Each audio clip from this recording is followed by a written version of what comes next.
We told them that the way to enhance food security is by investing in our production, supporting our farmers, reducing the cost of fertilizer, and providing market access so that all our agricultural products can find their way into the market and reduce the cost of living as we reduce the cost of food in the Republic of Kenya.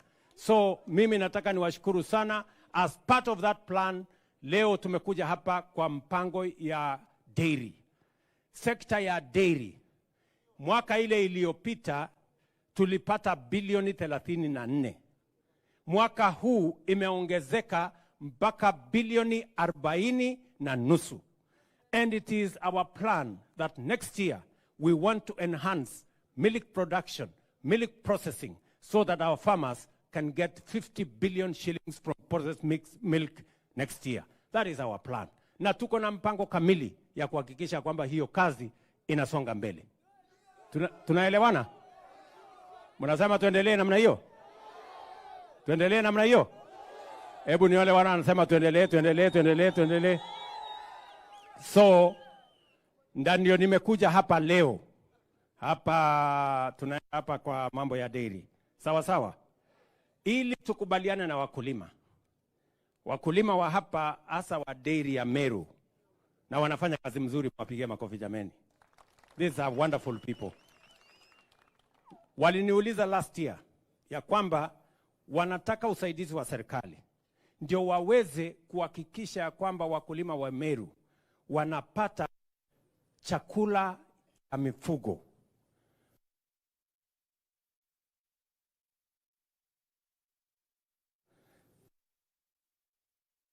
Ama ni watafutie, ama serikali watafutie shilingi milioni 100 ya kufanya hiyo kazi. Mimi nimebeba hiyo shilingi milioni 100 ya hawa watu. Wanasaidia wakulima.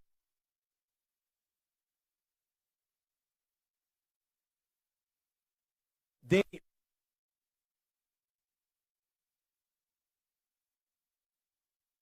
in the Republic of Kenya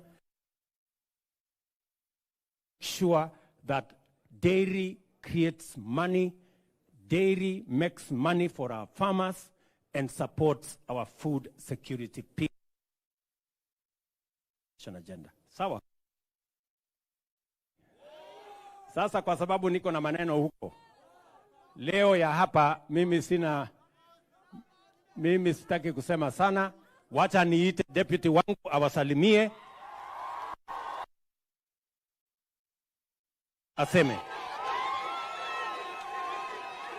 Metugu, amjambo.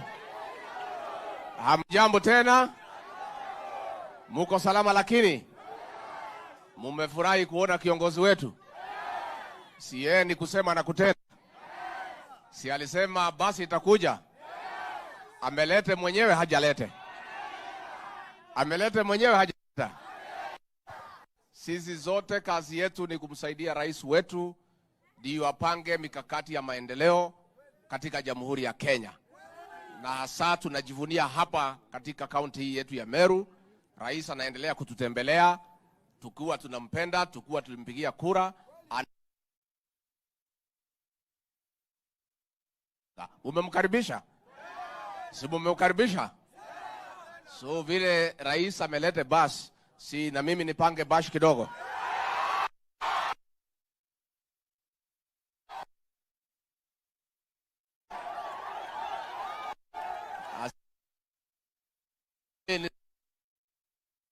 Ya bashi ya wanafunzi. Asante sana Bwana Naibu wa Rais. Huyu mama ni gavana wetu Kawira Mwangaza, mpigeni makofi. Huyu ni Daktari Mwiti, mbunge wetu wa hapa South Menti. Wetu wa area, mpigeni makofi. Senator wetu Gadhuri Murungi, mpigeni makofi. Deputy Governor wetu, mpigeni makofi. Mama wetu wa county Kailemia, mpigeni makofi. Mbunge Bishop wetu Si mnajua huyu mungwana wa Imendi Central. Pigeni makofi. Kendeke. Si mnajua huyu waziri wa mambo ya usalama. Huyu mungwana ni spika wetu wa kaunti ya Meru. Pigeni makofi. Na huyo ni sawa. Tuko pamoja.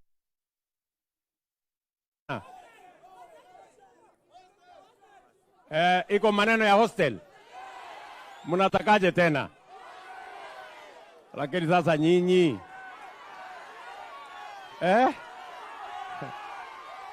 Hey! Sasa hii maneno. Hostel. Aya. Wacha nitamana. Ngoje. Ni tu ya mama.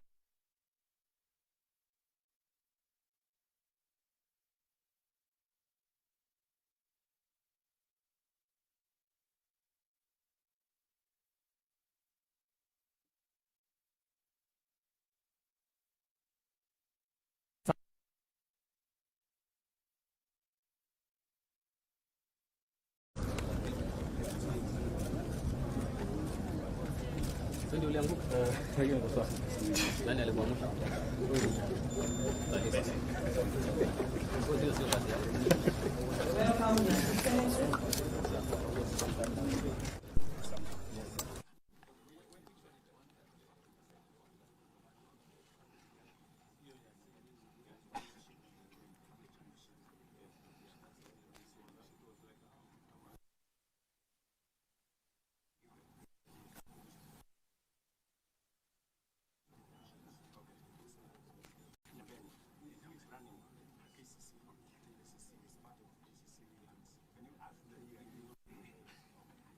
Yes, karibu Your Excellency.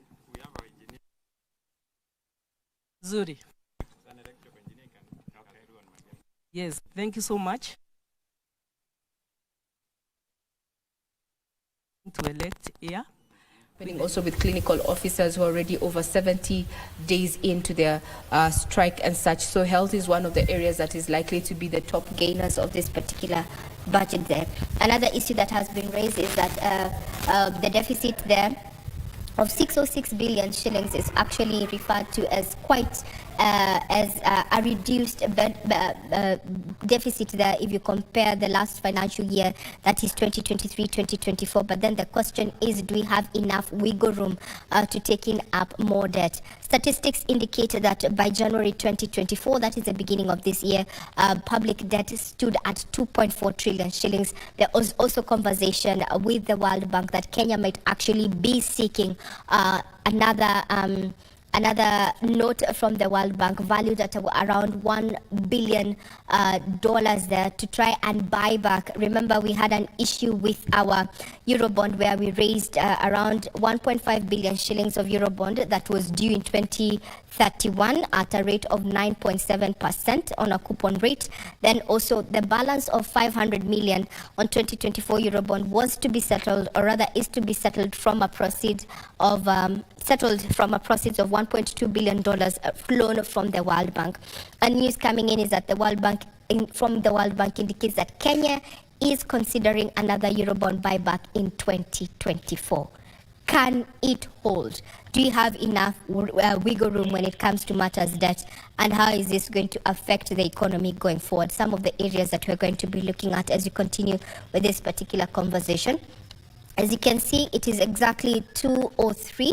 And from the iconic steps there outside Treasury buildings, well, you can see nothing much has been done, but the carpet is already rolled down. We do not know if Professor Ndongo is going to opt to walk to Parliament, so it's just but a few meters away from Treasury buildings, or is going to use his official vehicle. But these are some of the pictures that we're having right now. We have Trevor and Alan who've been keeping tabs on activities at Treasury, and they're going to be bringing us that live feed there.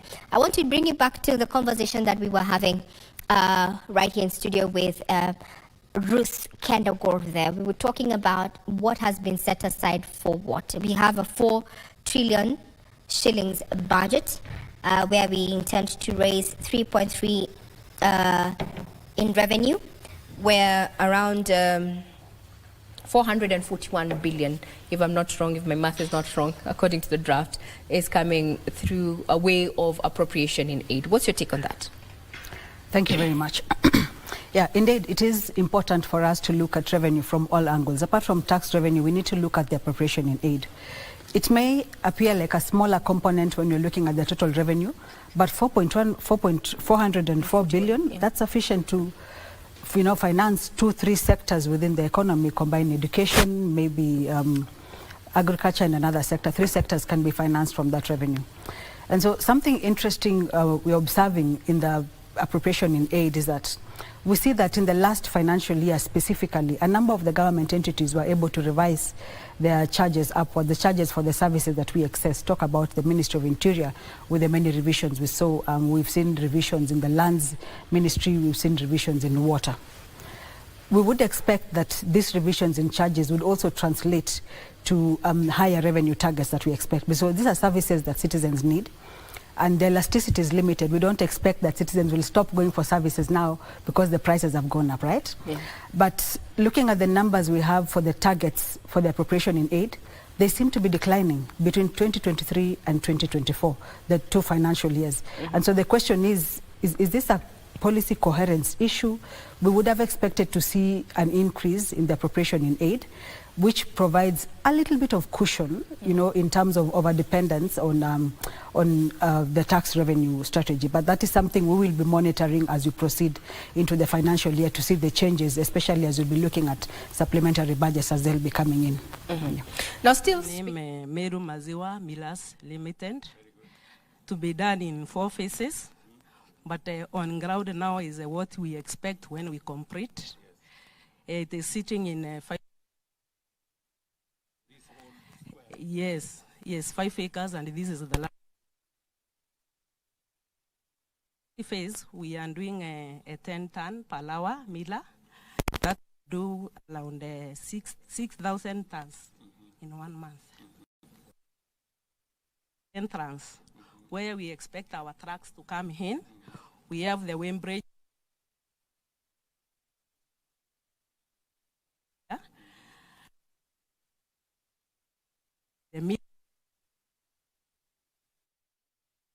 Is the first line, which means this will be now where we are going to be dispatching our raw materials, where we are seeing the truck. Ahead, yes, we will be having the raw materials for processing. In the first phase, so it will be semi-automatic at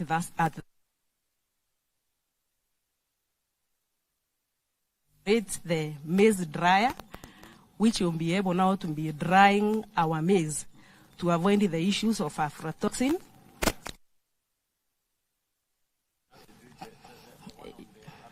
Your exercise is the cleaning and the drying equipment. This will allow us now to take the fins or the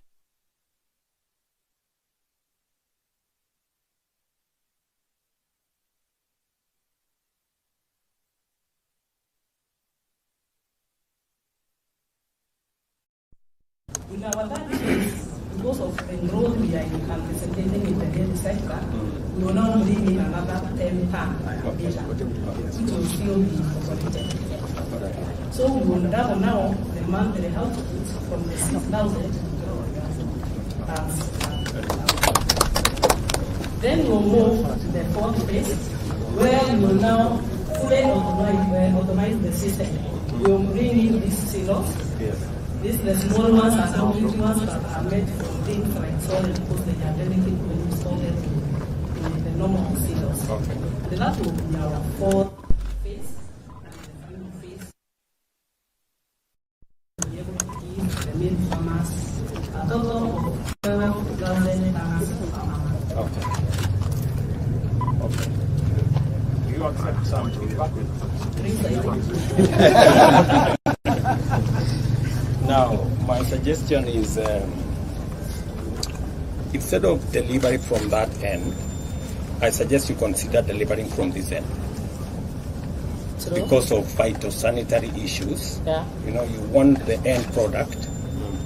You know, the end product to be away from the intake. So if the delivery lorries can deliver from this side, you can reorient this. You know, reorient it so that they deliver from this side. The processing tech, then the end product is here, and you can take it out so that they are not mixed up. I'm just unless you spot on. So, just one. On the extreme end, we have another entrance that the plan you're saying can work perfectly. Okay. So I'll just some feedback. Thank you very much, sir.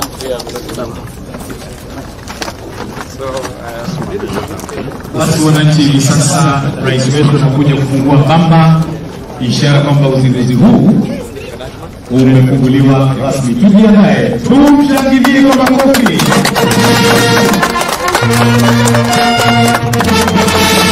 Ongeze matatu.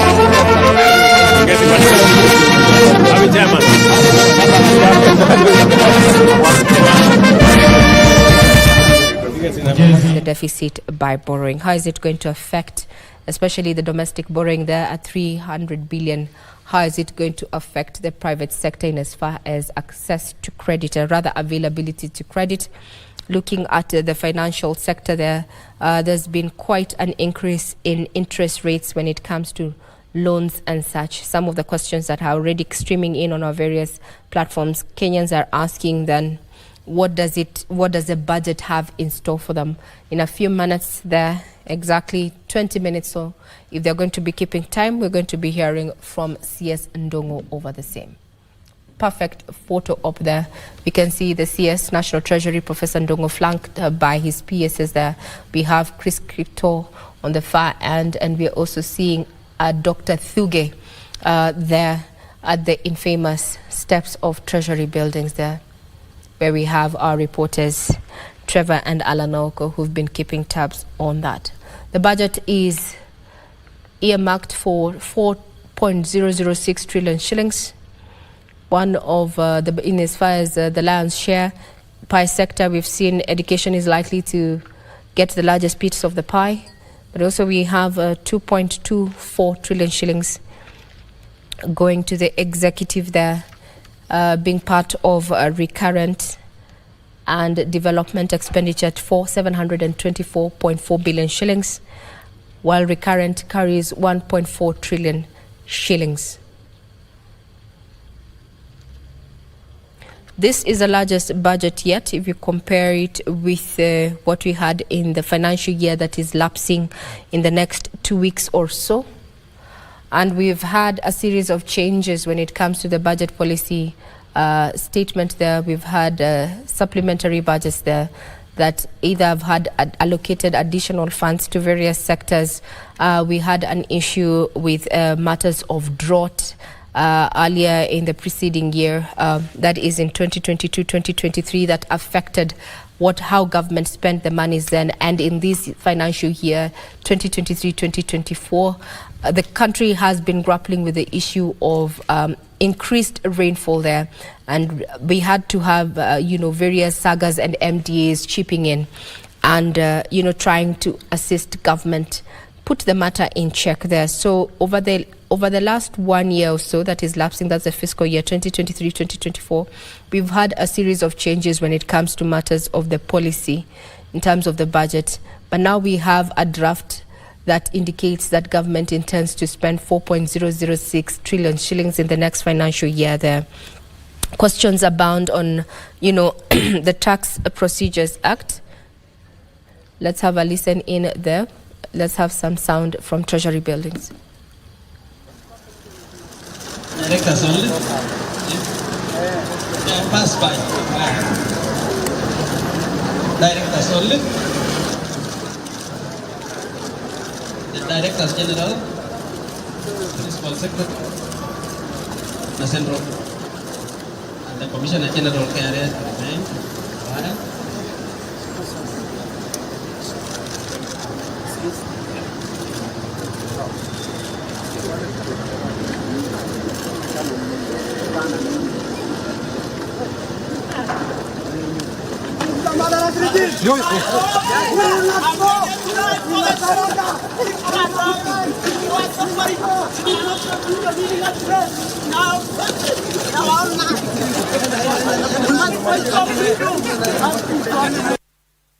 buildings there. In our subsequent bulletins there, we will be getting to know exactly what we have seen on the screen there, who they were and what indeed they intended with their interruption of that particular ceremonial display at the Treasury building's steps. Well, we are yet to find out if the CS National Treasury, that is Professor Ndongo, if he's going to be walking to Treasury buildings or if he's going to be using his official vehicle to get to the Parliament buildings there, where he's expected to present that particular draft, budget draft for 2024-2025. We have seen over the last few years various, cabinet secretaries of National Treasury either opting to walk or, using their vehicles there. It's an opportunity for color. Each doing, it's not stipulated as to how the briefcase and the man of the moment is going or is expected to get to Parliament. It is just expected that he arrives at Parliament and gives that much awaited speech presentation of the proposed budget. What is very unique about this particular budget is that after the National Assembly Finance Committee presented this particular Finance Bill 2024-2025 that heavily constitutes on how government intends to raise monies and how it intends to spend these monies that are going to be raised in this financial year. We then proceeded as a country to participate in a public participation to give views from individual capacity at an individual level, even corporates, as to what the proposals have been put across. And it has been quite a mixed bag of beans there. Some proponents saying that it is a draft that is well in line with government's better economic transformation agenda there.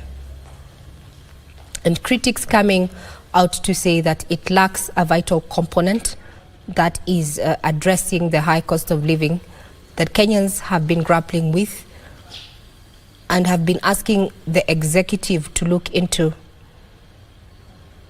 especially looking at the price of fast-moving consumable goods, access to better health care, cost to education,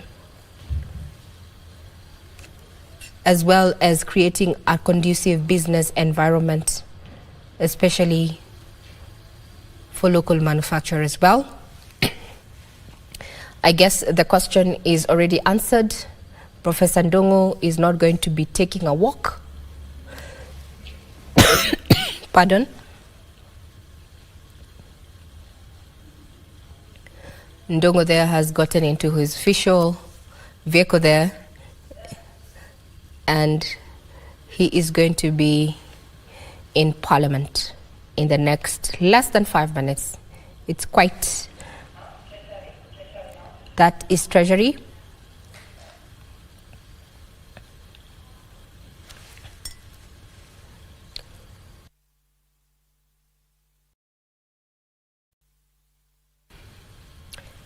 That indeed is quite the security there, security detail. National Police. That is the vehicle that is ferrying the most important document in the country today.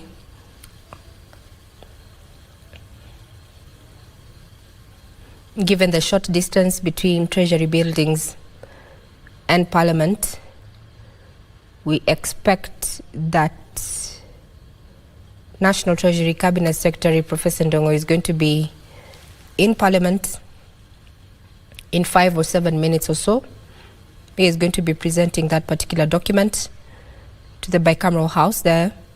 We've had our reporters Gladys Mungai there and Abdiaziz Hashim who are on standby to just bring us up to speed immediately it gets there. And earlier on, we also sampled some of the views that leaders had ahead of this particular presentation. And it is quite a mixed reaction to the budget, given that the draft Finance Bill 2024 was already made public, and they have chimed in. And what is clear is that also leaders want this particular budget to put into consideration the needs and wants of the general public, especially in matters of cost of living.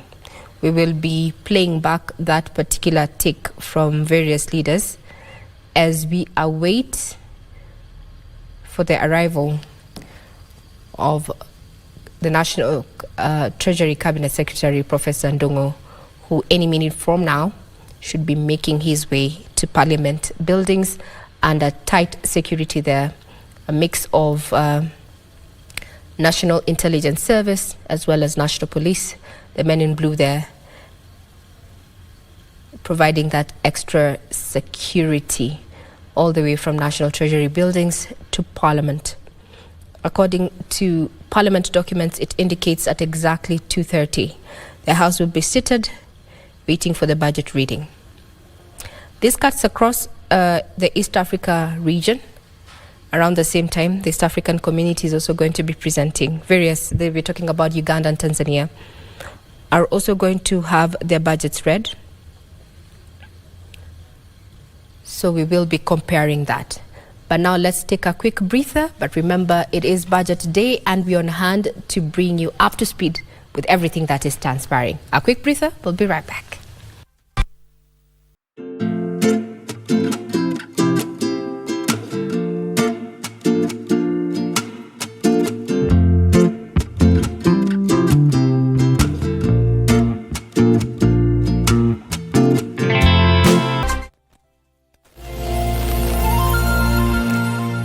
Wakati huo nilifikiria siwezi kushindwa. Ningeendesha boda kwa kasi, kukwepa na kuvuka barabara ovyo ovyo. Ningefanya chochote ili kufika napokwenda haraka. Lakini siku moja kwa Meru maziwa bila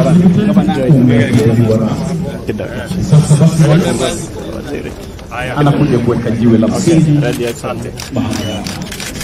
Thank you very much. Excuse me.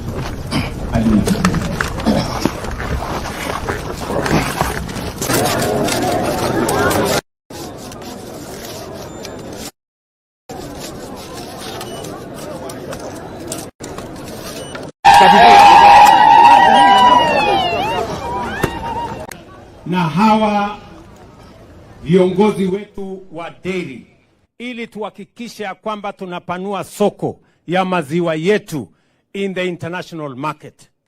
Mimi niliwaeleza kati ya mipango yetu ni kwamba tunataka kuinua kilimo ya maziwa. Huyu muungwana ambaye anasimamia hii dairy ananiambia ya kwamba ile maziwa imefika processing, imeongezeka by an extra how many by 160,000 liters. 406 per day to 560 per day. Kumaanisha ya kwamba mapato kwa wakulima wetu wa maziwa inaongezeka. Na nimefika hapa leo ili mjue ya kwamba serikali ya Kenya inasimama kidete na wakulima wetu wa maziwa na wakulima wote. Kati ya mipango tumefanya ni kuhakikisha kwamba chakula inapatikana kwa bei nafuu. So we are investing in production, especially of maize and other products that will end up in this factory. Pale tukipunguza gharama ya mbolea, tunapunguza gharama ya ile mahindi itanunuliwa ikuje itengenezwe hapa chakula ya ng'ombe. Na ndio sababu hiyo leo tena nimefika hapa kwa sababu hawa Meru Dairy mwaka uliopita waliniuliza ya kwamba wanataka serikali ya Kenya isimame na wao katika kujenga hii kiwanda hapa ya chakula ya ng'ombe zetu. Na nimekuja hapa na shilingi milioni 100 ya kusaidia ujenzi wa dairy hii ili wakulima wetu waweze kupata chakula ya ng'ombe kwa bei nafuu. Nimekubaliana na hawa wangwana ya kwamba tukitengeneza kiwanda hii, gharama ya bei ya chakula itatoka shilingi 3,000 mpaka shilingi 2,500. Hawa wataniambia vile vile ile usaidizi wanahitaji ya serikali tena, ndio tuhakikishe ya kwamba kilimo kwa ujumla, wafugaji na wale wa dairy in particular, wanaweza kupata mapato zaidi ili watusaidie kuchangia katika kuondoa umaskini katika taifa letu la Kenya kwa kuongeza mapato ya wakulima na mapato ya wananchi. Tumekubaliana jameni? That way we wouldn't make so much noise during approval. We need to participate more during implementation. That way we wouldn't have so many questions during oversight. So we miss the mark when we need to really make the noise that we have been making over the last few days. So the opportunities need to be expanded beyond the 3-day forum that is normally held at KICC. The opportunities need to be expanded more at the sector level. Let citizens and actors have that chance to say, these are our priorities. This is what we want to see in the budget. Then that is now taken up by the experts and the technical teams from the different sectors to now incorporate into the plans the government has and now feeds into the budget process. And then during implementation, there should be more participation where people get to see what is actually happening with the budgets. Where is the money being spent? How much is being spent? What's the progress in spending? Same case to oversight. That way the process will be more efficient and more enhanced. One word, what areas? Because you can see from the feed there is that the CS has already made his way. Just one parting shot, what areas would you prioritize if you were Ndongo in his position at the moment? Low-hanging fruit, efficiency. Efficiency. With the resources that we have, improve the efficiency. Disbursement, absorption, non-financial indicators. We give you 1 billion to go implement activity 1, 2, 3. Let's see those activities being implemented. If you look at the sector working reports, some sectors have absorbed 90% of the budget, but the key non-financial indicators are at 30% implementation. Where did the money go? Efficiency. Efficiency. That puts a cap on our discussion in studio. We have been speaking to none other than Ruth Kendagoro, who is the head of research at the Institute of Public Finance. And in her parting shot is efficiency. As you can see there, the two men of the moment, we're talking about Kiharo, Member of Parliament there, who is the chair of the Budget Committee, that is Ndidi Nyoro, welcoming Professor Ndongo there, and Chris Kipto. That is the welcome there by various members of Parliament. Where we are right now, other than the presentation of the budget, it will be left to be seen what the legislators have to say about that particular draft budget. As legislators, they're the ones who are charged with making the laws that inform governance. And now more than ever, eyes will shift from Professor Ndongo, who is going to be presenting the proposal of Treasury, and it will be handed to them whether they'll make amendments or take the proposed budget as it is. I'm Regina Manyora. I want to hand you over to the team that is in Parliament buildings with our very own Edward Kabasa taking up the rest of this particular budget 2024 coverage. Over to you, Edward.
This side.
Cabinet Secretary will leave the consultation room to the Public Servants bench in the National Assembly chamber.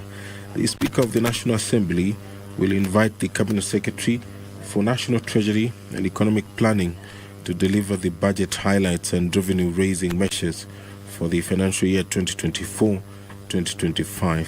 And thereafter, the Speaker of the National Assembly will adjourn the National Assembly to Tuesday, 18th of June 2024 at 2:30 p.m.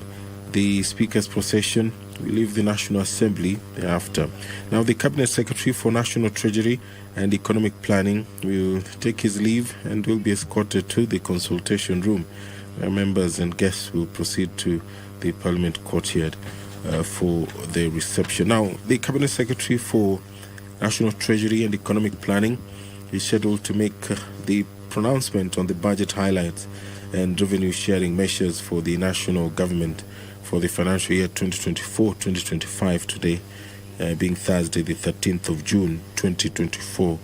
This marks the 14th budget day since the promulgation of the current constitution and the second in the 13th Parliament.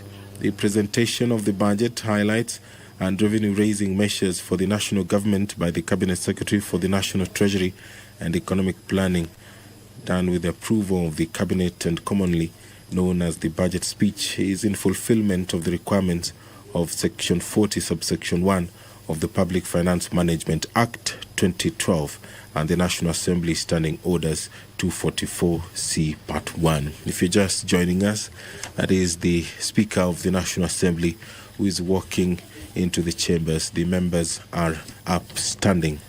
And now I will hand you over for this live broadcast of the National Assembly proceedings, where Treasury CS will deliver the budget speech. My name is Edward Kabasa. Enjoy your viewing.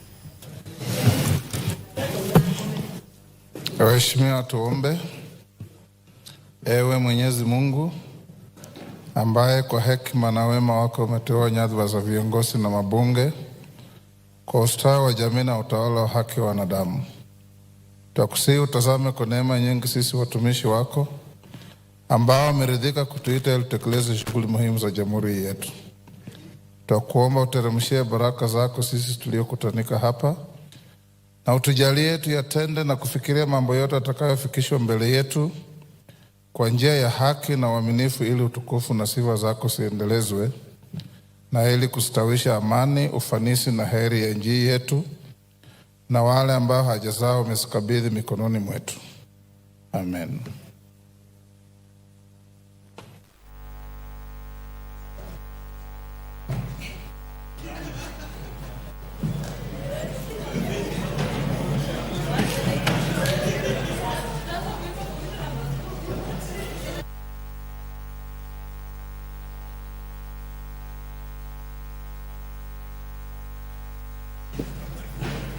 Do we have quorum?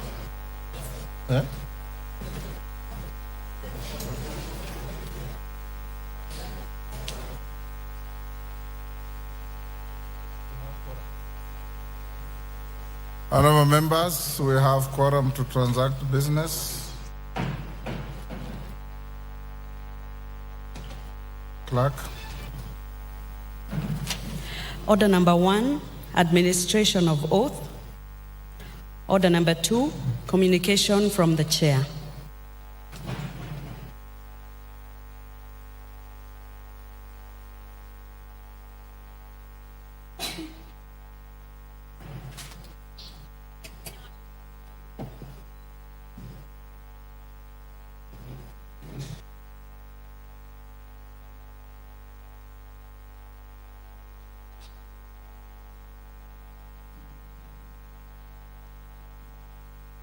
The honorable members, take your seats.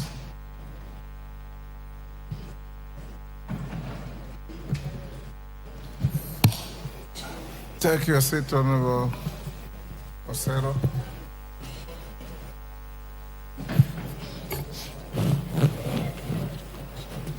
Honorable members, of some 2 short communications. The first one, a recognition of a delegation from the African Organization of Public Accounts Committees, AfroPAC. I wish to introduce to you a delegation of members from the African Organization of Public Accounts Committees, AfroPAC, who are seated in the Speaker's Gallery. They comprise the Honorable Medat Lubega Segona, MP, Chairperson and Head of the delegation. The Honorable James Kulutse Avedzi, MP. The Honorable Mark Razalius Botomani, MP. And the Honorable Madala Mahlanga, MP. Honorable members, the delegation, accompanied by 6 members of staff, is in the country to attend the Executive Committee meeting of AfroPAC. For your information, Kenya hosts the Secretariat of AfroPAC, and our own Chairperson of Public Accounts Committee, the Honorable John Mbadi, EGHMP, is the Deputy Secretary General of the organization. On my own behalf and that of the National Assembly, I welcome them to the Parliament and wish them a fruitful engagement during their stay. Members, take the nearest seats.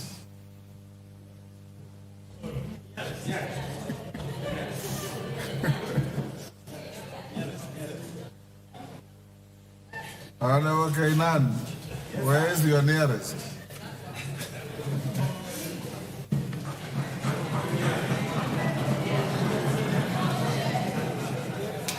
Okay.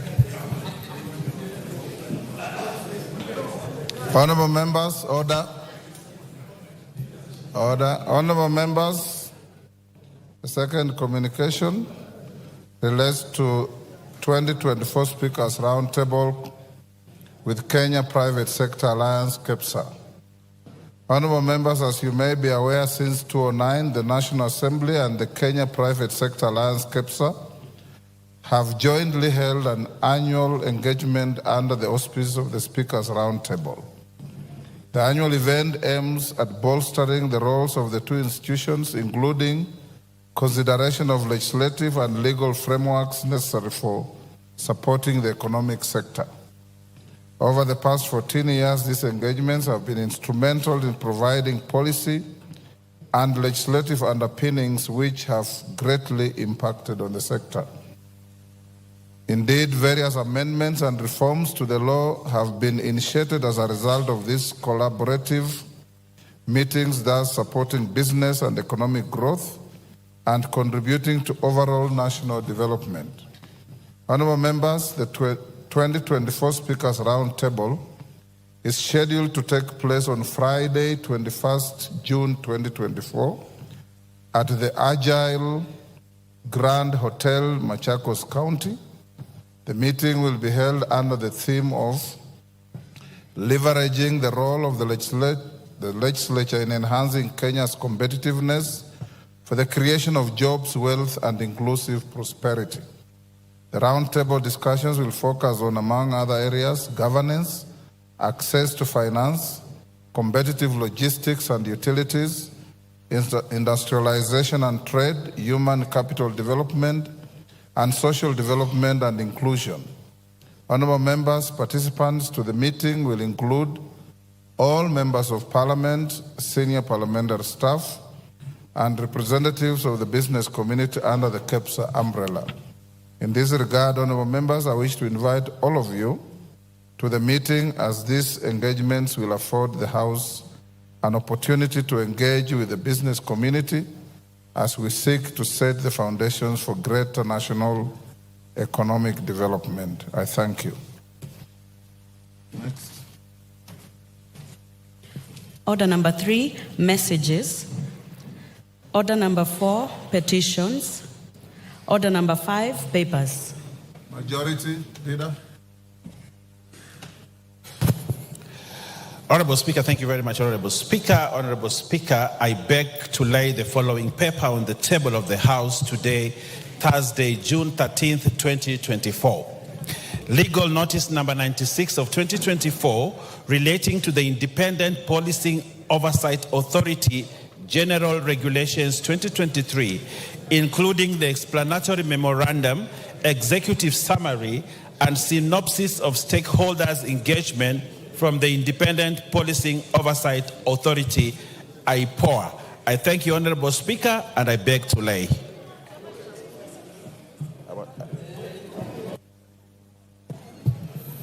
Thank you. Next.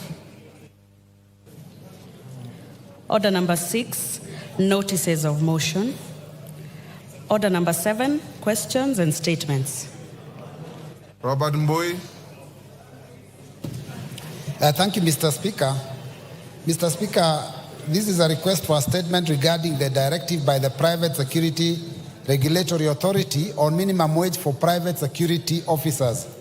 Honorable Speaker, pursuant to the provision of Standing Order 44-2C, I rise to request for a statement from the leader of the majority party regarding a directive issued by the Private Security Regulatory Authority to private security service providers on minimum wage payable to private security officers. Honorable Speaker, on 10th June 2024, the Private Security Regulatory Authority issued a public notice purportedly published as legal notice number PSRA-002-2024, directing all private security service providers, users, prospective users, representatives of users of private security services to submit to it legal commitments to comply with a set minimum wage for the private security guards. In the said notice, the authority threatened immediate cancellation of certificates of registration and subsequent deregistration of any private security firm that would not comply with the directive by close of business on Monday, 17th June 2024. Honorable Speaker, Section 70 of the Private Security Regulation Act 2016 requires a responsible CS to make regulations for the proper administration of and give effect to the Act, including matters of employment of security guards by operation of Article 95 of the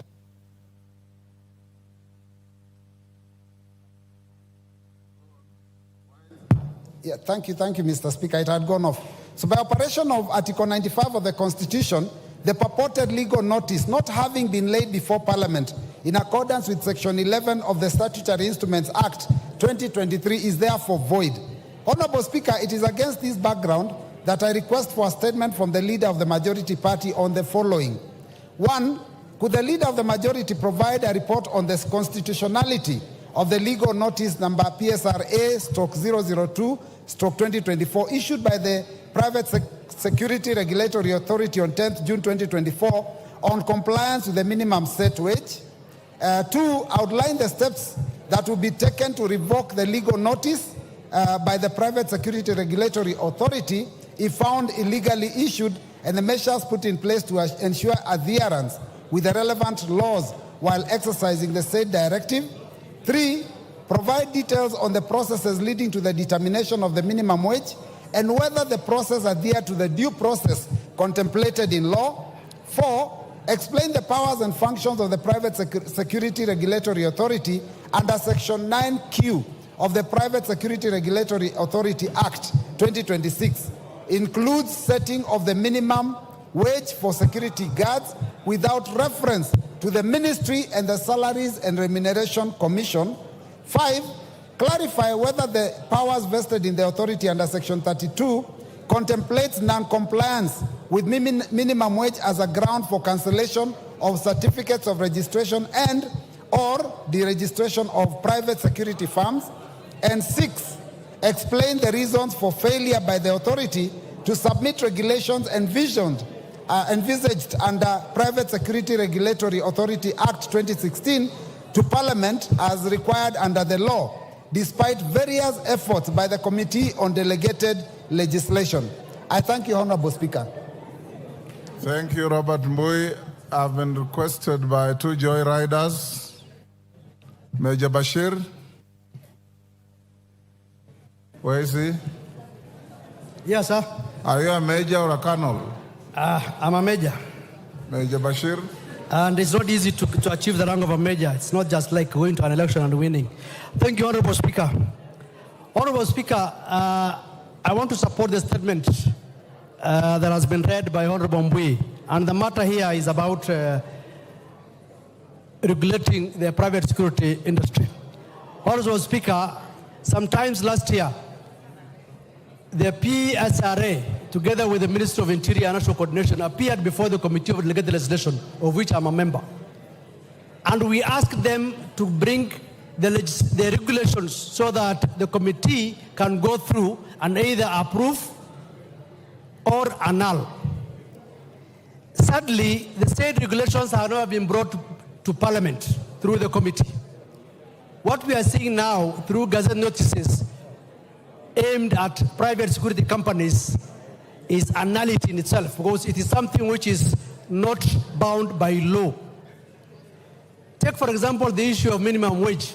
It is not under the purview of the Private Security Regulatory Authority. Make your point, Bashir. We don't have much. Thank you very much. On matters of minimum wage, it is the Labor Council that sets minimum wage. The work of the PSRA is to ensure that it implements and enforces the minimum wage as set by the labor law. It's not under their purview to set minimum wage. 2, there's a lot of despondency on the private security industry now, because every now and then, every 2 weeks, every month, they are getting new legal notices, which, in my understanding, and the understanding of our committee for that matter, is that it has not been approved by Parliament. So the regulations out there is null and void, and I wish that the Ministry of Interior and National Coordination should ensure that they abide by the rule of law. Thank you, Honorable Speaker. Osoro, make your point in 1 minute. Thank you, Honorable Speaker. Honorable Speaker, I also rise to support Honorable Mbui's statements on the conduct and the directions given by the PSRA in regard to the private security firms raising the minimum wage of the security officers to 30,000. Honorable Speaker, the era of people or authorities making unilateral statements or directions is long gone. One can't wake up one morning and do letters, spread them across all the security firms and tell them, by this particular date, you must pay your soldiers, or rather the security officers, 30,000 shillings. Honorable Speaker, the security firms operate under contractual agreements with their clients. And there is no single contract, Honorable Speaker, except a few selected, where, in fact, even the government entities, Honorable Speaker, the set amount that they pay security firms per security officer is about 21,000 or 25,000. So, Honorable Speaker, a CEO of PSRA cannot wake up one morning and direct security firms that by force on this particular day, make sure you pay your security officers 30,000. That is an illegality, Honorable Speaker. You cannot bypass this house, the house that makes laws. You wake up one morning, bypass this house, you ignore the subsidiary legislation process and decide the rule is this way. Honorable Speaker, we support Honorable Mbui's statement. Thank you. Tongoyo, 1 minute. You are the chairman of security. Give him the mic. Thank you, Honorable Speaker. I want to really also comment on the issue being raised by my colleagues on the proposed increase of wage bill, minimum wage by the PISRA. Honorable Speaker, as much as it's true we agree with the concern raised by members, the issue of minimum wage is still also ongoing discussions. Honorable Speaker, it's good to agree that some of the firms, big firms like Equity, like actually some of the big institutions, pay as less as even 10,000, Honorable Speaker.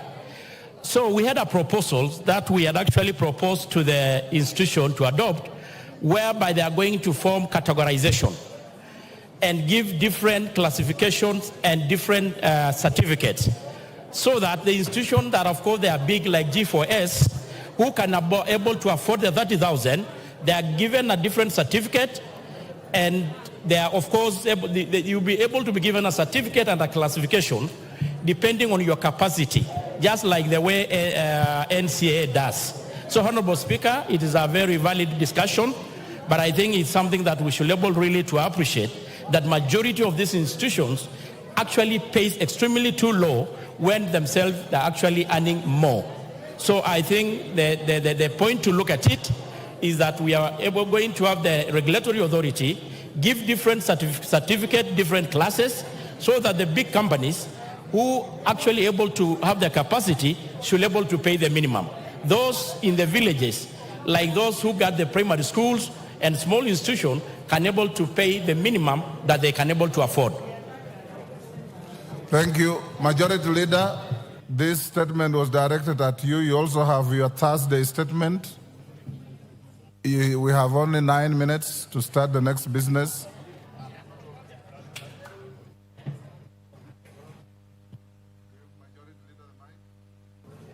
Thank you, Honorable Speaker. And let me thank the Honorable Robert for that statement. And indeed, it has been a concern to many people who have also reached out to me who are running security firms. And I want to commit that I will get in touch with the ministry and give a response in the course of next week, by Thursday next week, Honorable Speaker. Honorable Speaker, if you indulge me now to go to the usual Thursday statement, as you said, in the interest of time. Pursuant to the provisions of Standing Order 44.2a, I rise to give the following statement on behalf of the House Business Committee, which met on Thursday, 11th June 2024, to prioritize the business for consideration during the week. Honorable Speaker, as you had previously communicated, today, Thursday, 13th June 2024, the Cabinet Secretary for the National Treasury and Economic Planning, Professor Njuguna Ndung'u, EGH, will make a public pronouncement of the budget highlights and revenue-raising measures for the financial year 2024-2025 and the medium term. I urge members to listen keenly and actively participate in this important business when the opportunity for debate on the matters raised comes up in the House, Honorable Speaker. And Honorable Speaker, it will also be important to mention it to members of the public that this is not the Finance Bill 2024-2025, because there has been a misconception outside there that what the CES National Treasury is coming to spell out today is the Finance Bill 24-25.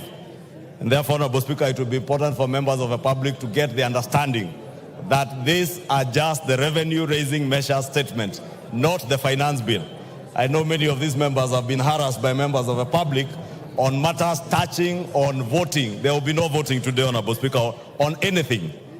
Honorable Speaker, with regards to business scheduled for Tuesday next week, the House is expected to consider the following bills at various stages. One, Committee of the Whole House on the Kenya Drugs Authority Bill of 2022. 2, the second reading of the following bills: the Land Laws Amendment Bill, Bill number 2 of 2023. 2, the Care and Protection of Child Parents Bill, Senate Bill number 29 of 2023. And C, the Magbeans Bill, Senate Bill number 13 of 2022. Additionally, debate will also be undertaken on the following motions. 1, report of the Auditor General on the National Government Constituencies Development Fund for the 9 constituencies in Bungoma County. 2, report of the Public Petitions Committee on its consideration of public petition on funds spent contrary to the provisions of Article 223 of the Constitution.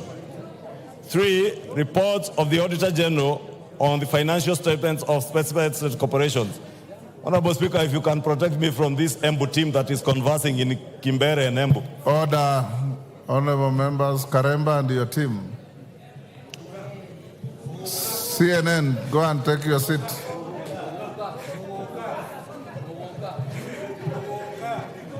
Honorable Speaker, the only word I could understand was Mogoka. In the conversation they are conversing. 3, reports of the Auditor General on the financial statements of specified state corporations.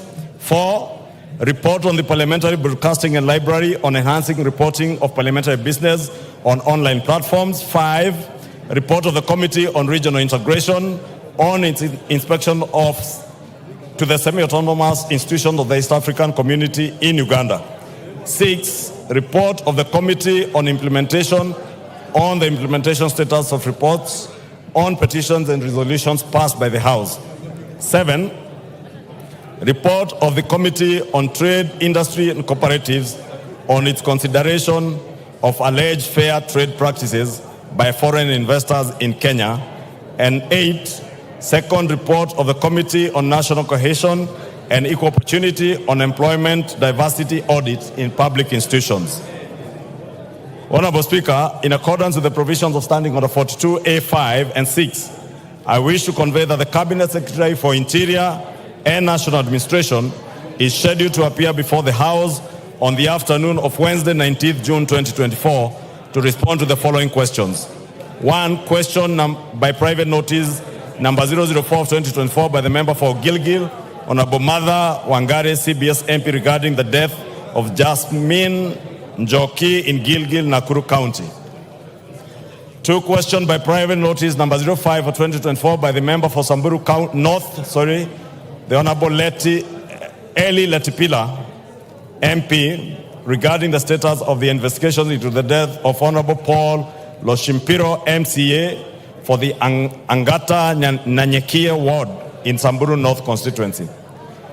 3, question by private notice number 006 of 2024 by the member for Luanda, Honorable CPA Dick Maungu, MP, regarding the sporadic attack which led to the killings of people in Luanda constituency. 4, Honorable Speaker, I think you may have to separate these members from Embu County. I doubt even the Cabinet Secretary will not be heard if these members sit here, Honorable Speaker.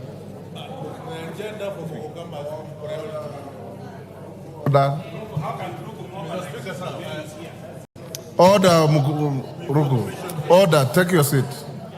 Take your seat. Take your seat. Karemba, can you go to where you normally sit?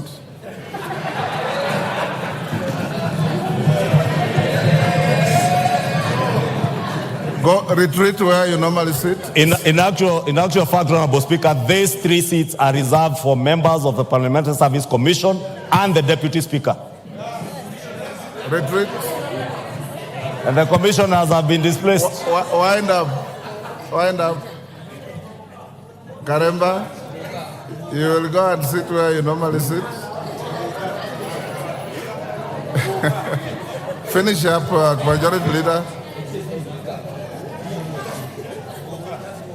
Now that, Honorable Speaker, I can transact some peace.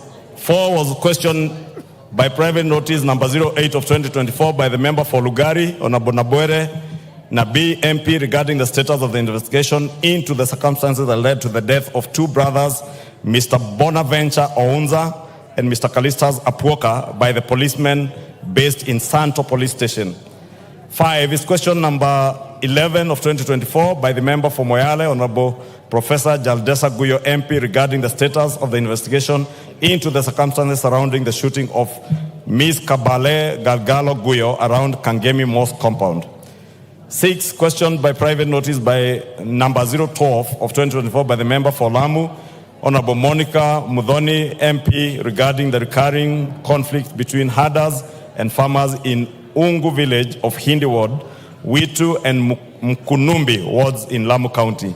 7, question number 271 of 2023 by the member for Laisamis, Honorable Joseph Lekuton MP, regarding birth and death registration offices in Laisamis and Loyangalani sub-counties. 8, question number 02 of 2024 by the member for Matungu, Honorable Oscar Peter Navulindo MP, regarding the surge in cases of livestock theft in the Western region and in particular Matungu constituency. 9, question number 03 of 2024 by member for Kinango, Honorable Gonzi Rai MP, regarding the deployment of the contingent of GSU officers to Kazamoyo village in Kwale County. Question number 05 of 2024 by the member for Bahati, Honorable Irene Joki MP, regarding the replacement of the vehicle with registration plate number GKB340J assigned to the Deputy County Commissioner for Nakuru North Sub-County. Question number 37 of 2024 by the member for Isiolo South, Honorable Tubi Bidu MP, regarding the issuance of identification cards to residents of northeastern and bordering regions. Sorry, Honorable Speaker. 11 is question number 45 of 2024 by the member for Fafi, Honorable Yakub Farah MP, regarding actions taken by the government to enhance security in Fafi constituency. 13, question number 48 of 2024 by the member for Emuhaya, Honorable Omboko Milemba MP, regarding the intimidation and unfair labor practices against non-local teachers in Mandera County and the broader northeastern region. 14 is question number 050 of 2024 by the member for Kilome, Honorable Thadia Zambia MP, regarding the gazettement of Nzai sub-location in Makwiny constituency. 15 is question number 123 of 2024 by the member for Yatta, Honorable Robert Basil MP, regarding the omission of Yatta sub-county administrative units from Gazette Notice number 1766. Lastly is question number 124 of 2024 by the member for Kiambu, Honorable Mashua Waithaka MP, regarding delay in issuance of national identification cards within Kiambu constituency. In conclusion, Honorable Speaker, the House Business Committee shall reconvene again on Tuesday, 18th June 2024 to schedule business for the rest of that week. I now wish to lay this statement on the table of the House. Thank you, Honorable Speaker. Honorable Rahab Mukami, you have a statement which I will defer to Tuesday. Hold your horses to Tuesday. I've said I've deferred to Tuesday, so I'll give you an opportunity on Tuesday. Yes, Wangari, what's the point of order? Thank you, Mr. Speaker. It's not usual to comment after the usual statement by the Leader of Majority, but indulge me, Chair, Honorable Speaker, on the issue of private notice questions. They are supposed to have been answered within a week. Some of these issues, like the case of the girl who was killed in Gilgil, it was last year, September 12th, Mr. Speaker. You ask a question on private notice, months later, it is not responded to. What are we going to do as a House to deal with that issue of private member notice questions? Because they are taking too long, we are not getting justice and getting answers at the right time. I think it's an issue that has concerned many members, Mr. Speaker, that maybe you should give guidance to the House. I'll give you guidance next week. Honorable members, order, Honorable Ruku. Order, Honorable Ruku. I have received 2 statements. One from the women rep from Lamu, denouncing and renouncing Muguka. Another one from you, praising Muguka as a valuable resource mobilizer and crop from your region. Right? The 2 statements are with me. I'll give you time next week if you want to bring them to the House so that you can present them. But if you want to use a statement you have given to the Speaker to pick it on the floor of the House, I will not allow you. I will not allow you. So I can see the distinguished members from Embu County unlawfully occupying seats that don't belong to you. You can see those are designated seats. And I just hope that you are sitting here innocently with no intention of breaching the standing orders or causing any disaffection in the House. If you do so, you will be offending the feelings of many people. We know Muguka is a very, very contentious issue. Like I've told you, the statement from the women rep of Lamu is as strong as your statement. There are two competing issues. Hold your horses, I'll give you an appropriate time to prosecute your case. On behalf of the members, can you say something? No. You will not say anything. If I give you time to say something, Lamu will also want to say something. And I don't want to dilute the importance of this day in this parliament. Call the next order. Honorable members will put questions on the matters that are pending. Then we go to the next issue.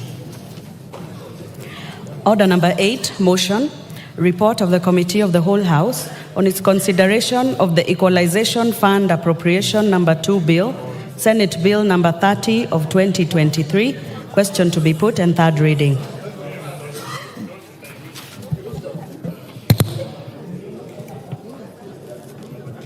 Order, honorable members, at order number 8, I now put the question, which is that this House do agree with the report of the Committee of the Whole House on its consideration of the Equalization Fund Appropriation number 2 Bill, Senate Bill number 30 of 2023. As members of that opinion say aye. Aye. Will those of the contrary opinion say nay? The ayes have it. The move of the bill. Honorable Ndindi. Thank you very much, Honorable Speaker. Honorable Speaker, sir, I beg to move that the Equalization Fund Appropriation number 2 Bill, that is Senate Bill number 30 of 2023, be now read at that time.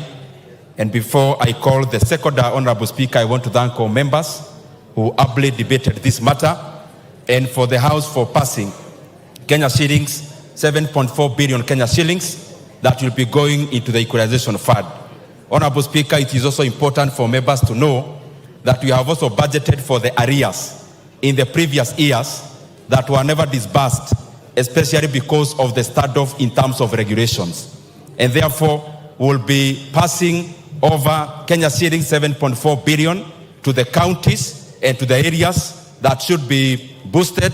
But also, Honorable Speaker, we have also included part of the areas of the Equalization Fund because we want Kenya to develop together, because when every part of Kenya develops, Kenya ultimately develops. And Honorable Speaker, these are monies that will be going into infrastructure like roads, like water, and other facilities, Honorable Speaker, like in the education sector, because we want these areas that have been marginalized for too long, Honorable Speaker, for them also to catch up so that Kenya develops together.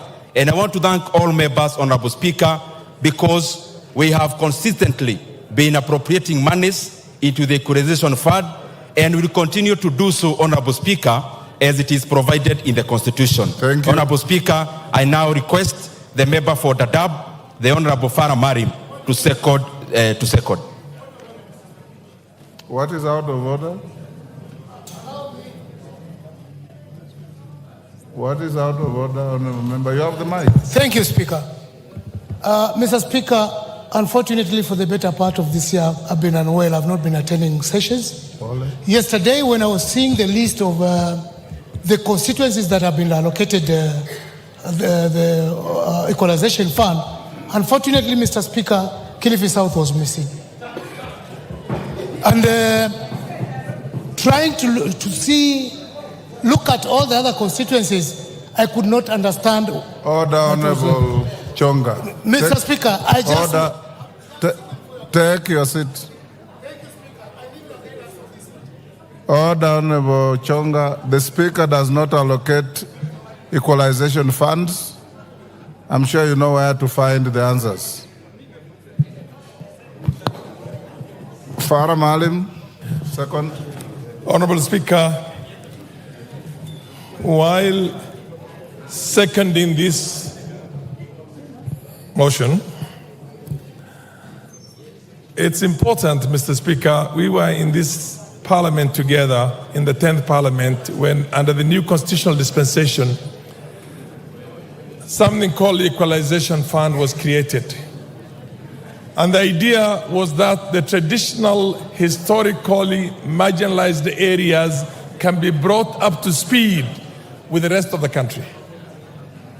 More so in light of what we had before, which was called the Sessional Paper number 10 of 1965, which essentially cut off the so-called buffer zones of the North and the former NFD from development.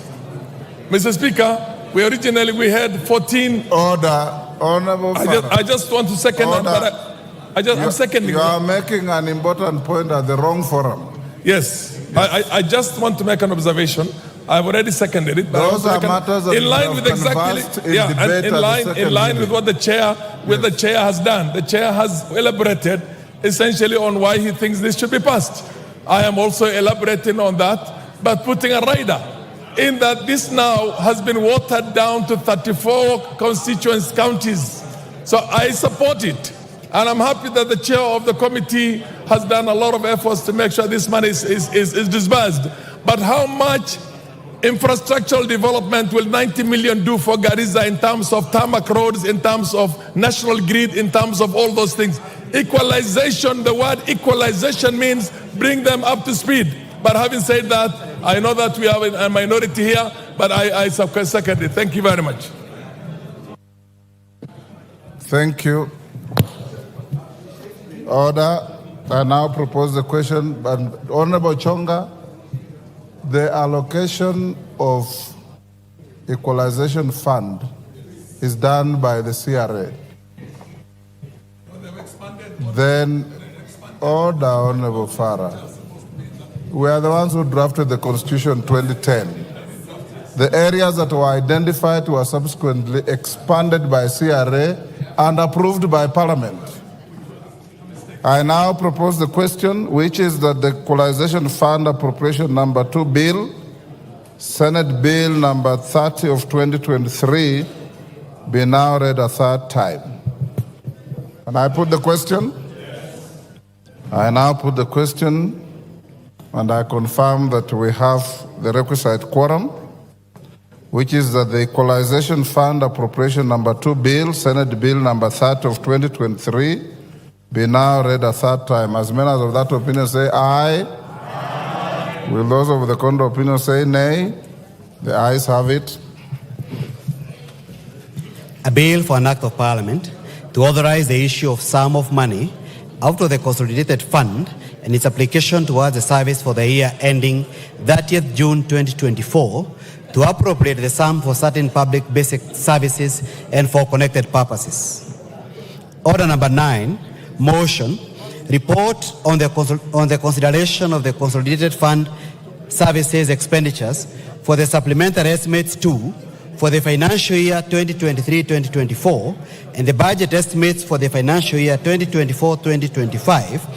Question to be put. Order, honorable members. Order, Chief Whip, take your seat.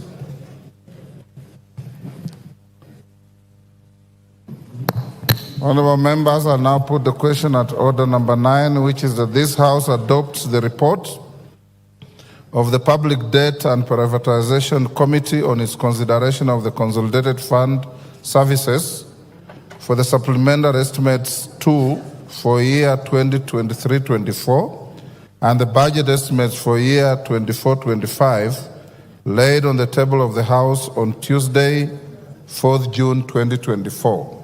As many as of that opinion say aye. Aye. Will those of the contrary opinion say nay? No. The ayes have it.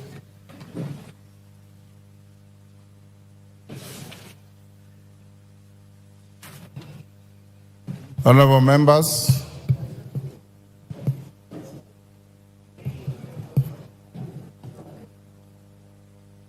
Honorable members, pursuant to the provisions of Section 40 of the Public Finance Management Act 2012 and Standing Orders 25A and 244C, I will now interrupt the business of the House to allow the Cabinet Secretary for the National Treasury and Economic Planning to make a public pronouncement on the budget highlights and revenue-raising measures for the national government for the financial year 2024-25 and the medium term. In accordance with the standing orders, I have also designated a suitable place in the chamber for the purpose. Honorable members, as I invite the Cabinet Secretary, I hasten to remind the House of the nature of today's event. First, the House will not make any decision on the pronouncement by the Cabinet Secretary. This is largely a ceremonial event. Members may wish to note that the House is still in the supply period, which commences with the consideration of the budget estimates and concludes with the enactment of an appropriation act. At present, the House has only considered and approved the budget estimates for the financial year 2024-25. As you are aware, the Appropriation Bill 2024 and the Finance Bill 2024, that is, the ways and means proposed to support the appropriations made by the House, will be considered at a later stage. Secondly, Order Kagombe. There was a lot of peace in the House yesterday.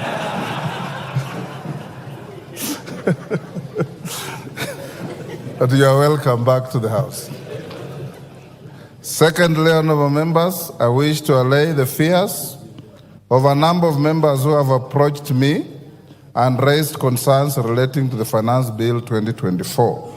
The House is not considering or voting on anything related to the Finance Bill today. Indeed, the bill is still undergoing public participation before the Departmental Committee on Finance and National Planning, and the committee is yet to table its report. Any concerns relating to the bill shall be adequately addressed by the House once the committee tables its report, hopefully in the next week. Thirdly, as stated earlier, the Cabinet Secretary is discharging a largely ceremonial function. Section 40 of the Public Finance Management 2012 requires the Cabinet Secretary to make a public pronouncement on the budget policy highlights and revenue-raising measures for the national government, taking into account international obligations entered into under the East African Community Treaty. As members are aware, partner states of the East African Community have a standing agreement to present and table budget statements to their respective parliaments every second Thursday of June, which is today. I hope the foregoing adequately clarifies the nature of today's event.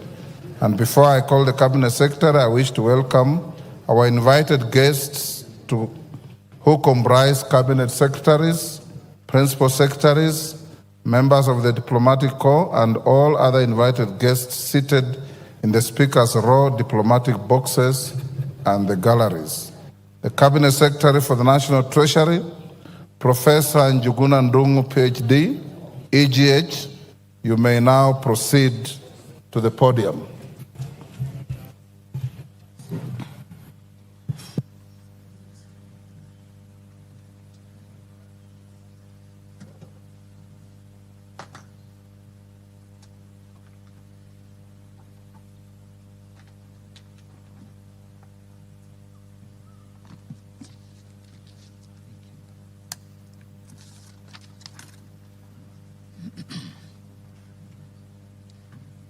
Mr. Speaker, it is my honor and privilege to present to honorable members of this august House and the people of Kenya the second budget of the Kenya Kwanza administration under the leadership of His Excellency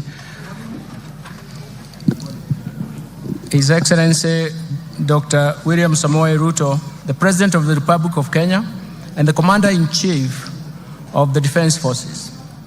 This budget reaffirms the priority policies and strategies for achieving the bottom-up economic transformation agenda that is progressively improving the livelihoods of Kenyans.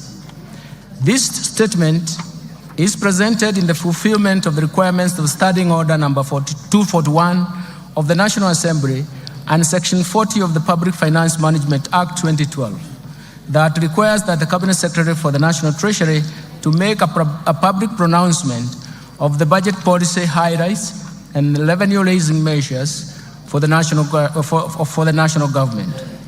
Mr. Speaker, since 2020, our economy has been unwinding from the effects of negative and even persistent global and domestic shocks that have pushed the economy to its lowest activity level. These shocks include the COVID-19 pandemic, second, the global supply chain disruptions, third, the effects of climate change from prolonged drought in 2021 and 2022, and even the floods of 2023-2024. And measures to mitigate these negative shocks embarked on structural reforms under the bottom-up economic transformation have been successful in ameliorating these effects. The efforts have reduced the cost of living and created vibrancy in the economy that have shown signs of strong economic recovery. Mr. Speaker, in several regions, Kenya has sunk into abject poverty, largely because markets in their segments were interfered with or not properly governed. The failure to protect and regulate markets disrupted their development and, more importantly, curtailed further investment in those sectors such as coffee, sugar, cotton, pyrethrum.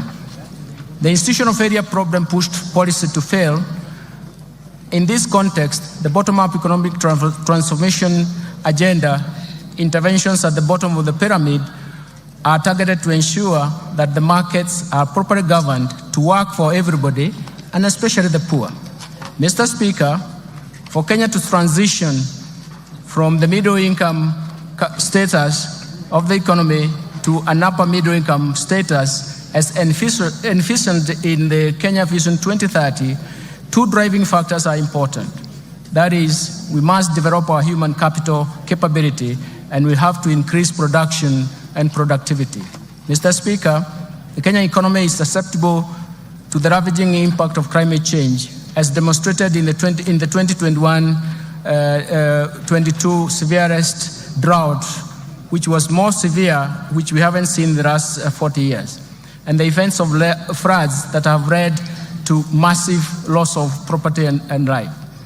The most important thing is that these shocks have shifted budgetary resources from economic activity to saving lives and rebuilding damaged infrastructure. And this calls for urgent and decisive interventions, especially to our supply side, which I will later address in this statement. Mr. Speaker, our fiscal policy is geared towards supporting bottom-up economic transformation agenda through continued implementation of a fiscal consolidation plan designed towards slowing down the growth of public debt without compromising economic growth. The fiscal consolidation efforts will continue to target domestic revenue mobilization and rationalization of spending through improved public financial management while reallocating resources in priority areas. Mr. Speaker, in this year's budget process, we accorded Kenyans an opportunity to share their views on how to address the economic challenges facing the country. Kenyans responded to our call and requested the government to address, through this budget, first, the devastating effects of the ongoing floods, second, taxation concerns and cost of living, third, the level of unemployment, fourth, protection of the poor and the vulnerable, fifth, reduction of wastage in public expenditures at the national and county governments level. Today, Mr. Speaker, I wish to assure Kenyans that we have listened to their concerns, and we have spelled out measures to address through this budget. In this regard, the budget highlights and even the government's plan to strengthen the resilience of our economy to navigate the global turbulence, accelerate economic transformation, and decisively address the overarching developmental challenges in line with better bottom-up economic transformation agenda. It is in this context we have chosen the theme of this year's budget as sustaining the bottom-up economic transformation agenda, fiscal consolidation, and investing in climate change mitigation and adaptation for improved livelihoods. Mr. Speaker, it is now my privilege and honor to present the economic policy context of this budget. Thereafter, I will broadly outline the policy priorities and structural reforms underpinning the bottom-up economic transformation agenda. The proposed resource allocation as well as revenue-raising measures that the government will implement in the financial year 2024-2025 budget are going to be summarized. But, Mr. Speaker, we have to remember that we have one major problem that has three phases. This problem is as follows. There is increased demands for increased spending or expenditures from the government. That means that either we have to finance that through taxes or debt. The second dimension of this problem is that there is limitation and even constraints imposed in terms of public debt accumulation and even the debt carrying capacity of the economy. That, and more fundamentally, there are limitations in terms of mobilizing higher tax revenues, something that we have to remember, something that is quite critical from our side. Let me turn now to the economic policy context.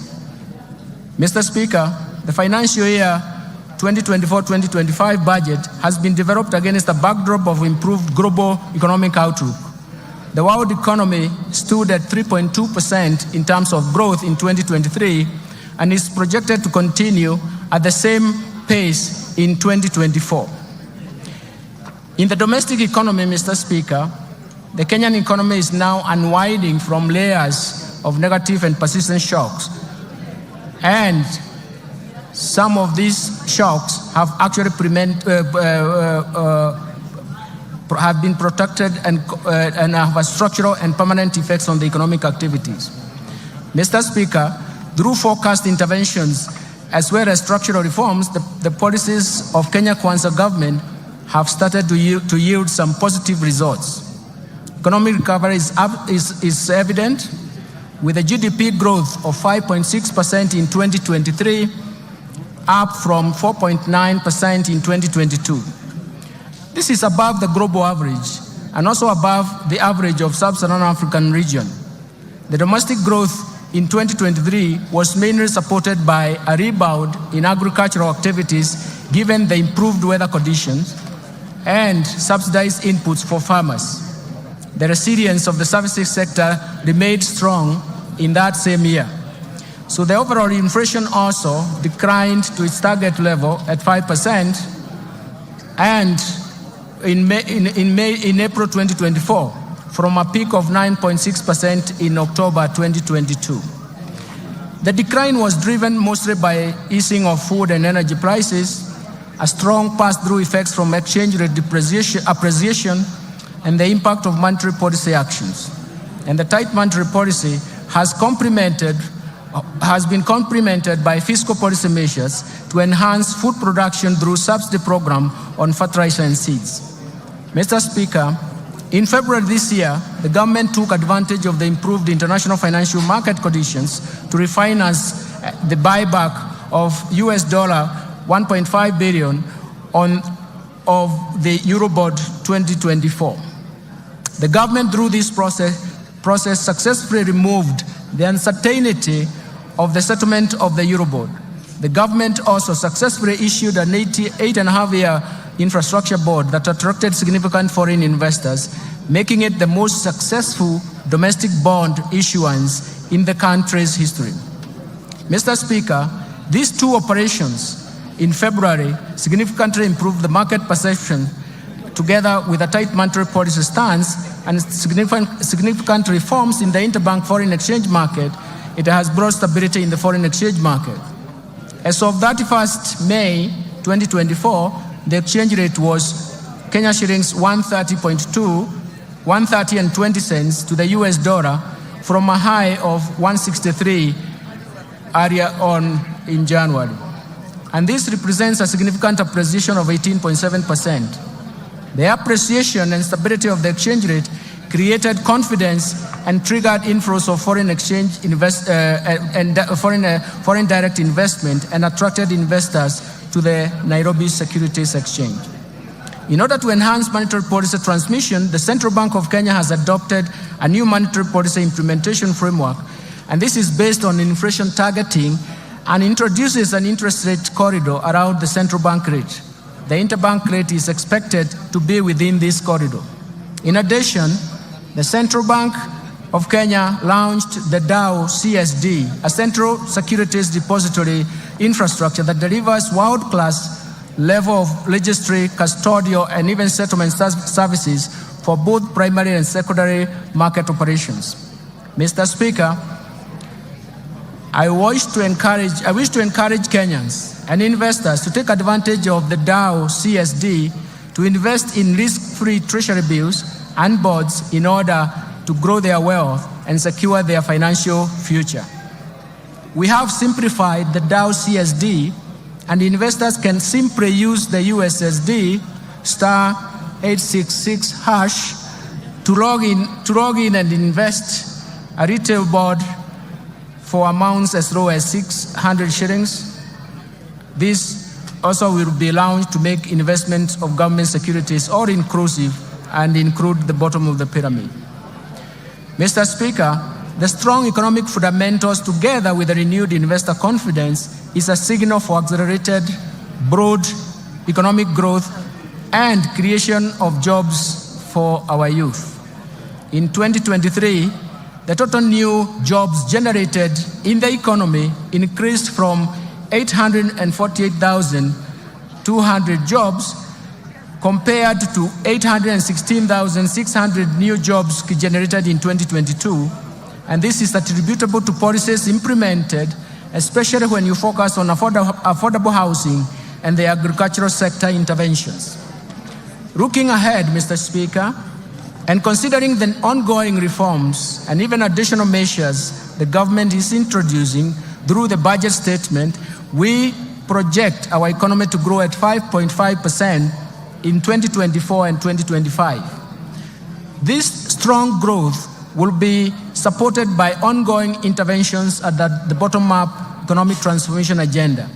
In this regard, the government will accelerate investment in human capital development and capital accumulation, in market development, protection and regulation, in domestic resource mobilization, in reforming and restructuring government institutions, and finally, and more important, digitization to usher an era of efficiency in economic management to support economic recovery. Mr. Speaker, in order to safeguard macroeconomic stability and protect the fragile economic recovery, monetary and fiscal policies will remain very prudent. The Central Bank of Kenya will ensure inflation rate remains within target while maintaining a competitive exchange rate and stable interest rates. The Central Bank is further expected to safeguard the improvements in the functioning of the interbank foreign exchange market and apply all its instruments to strengthen the monetary policy transmission mechanism. On the other hand, Mr. Speaker, fiscal policy stance over the medium term aims at supporting the government's bottom-up economic transformation agenda by delivering a strong fiscal consolidation with fiscal deficit declining from 3.3% of GDP in financial year 2024-2025 from a high of 5.7% of GDP in financial year 2023-2024. This will improve the primary surplus to 2.3% of GDP in the financial year 2023-2025 from a primary deficit of 0.4% in the previous year. I will later in this statement elaborate on policy measures to deliver the strong fiscal consolidation.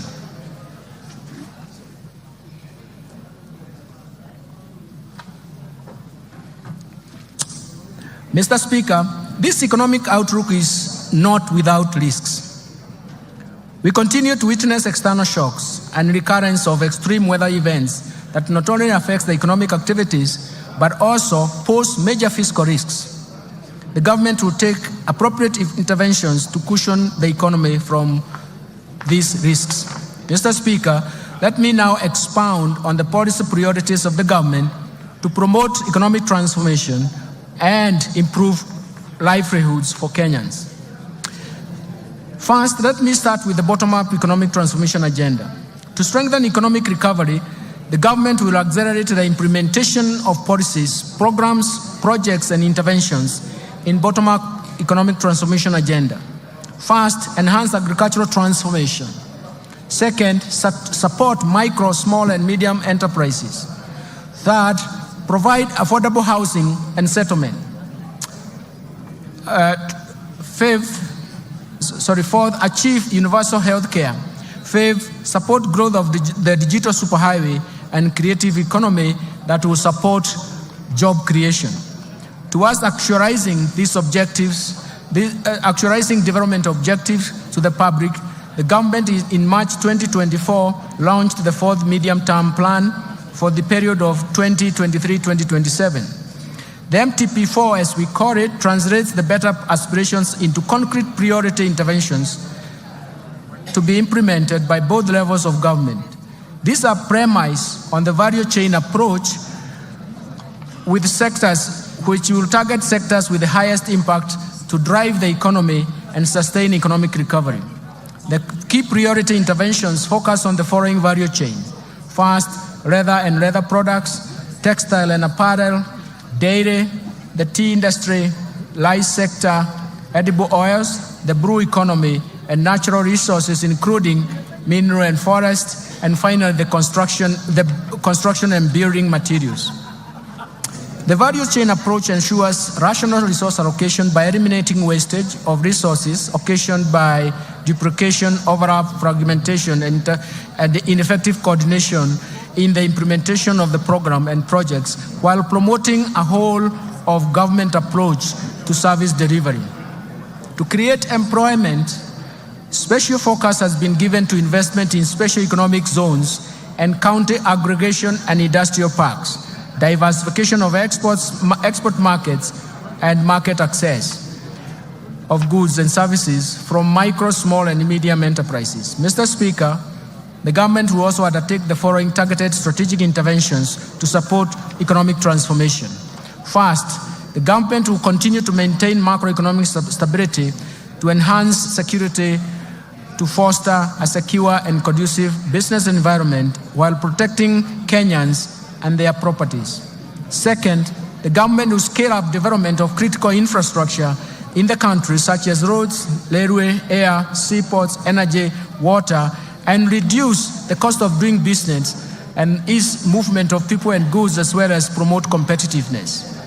Third, the government will enhance investment in key sectors for broad-based sustainable growth by promoting agricultural transformation, growth in manufacturing, environmental conservation, and climate change mitigation, stimulating growth in tourism and sustainable land use.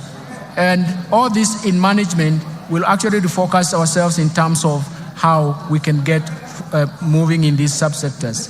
Fourth, the government will enhance human capital development through investment in health, education, and appropriate social safety nets for vulnerable groups, vulnerable population, for improved social and economic outcomes. Fifth, the government will support the youth, women, and even persons living with disabilities through government-funded empowerment programs that leverage on partnership with private sector organizations. Sixth, the government will support county governments through transfer of shareable revenues to strengthen their systems and capacity in service delivery.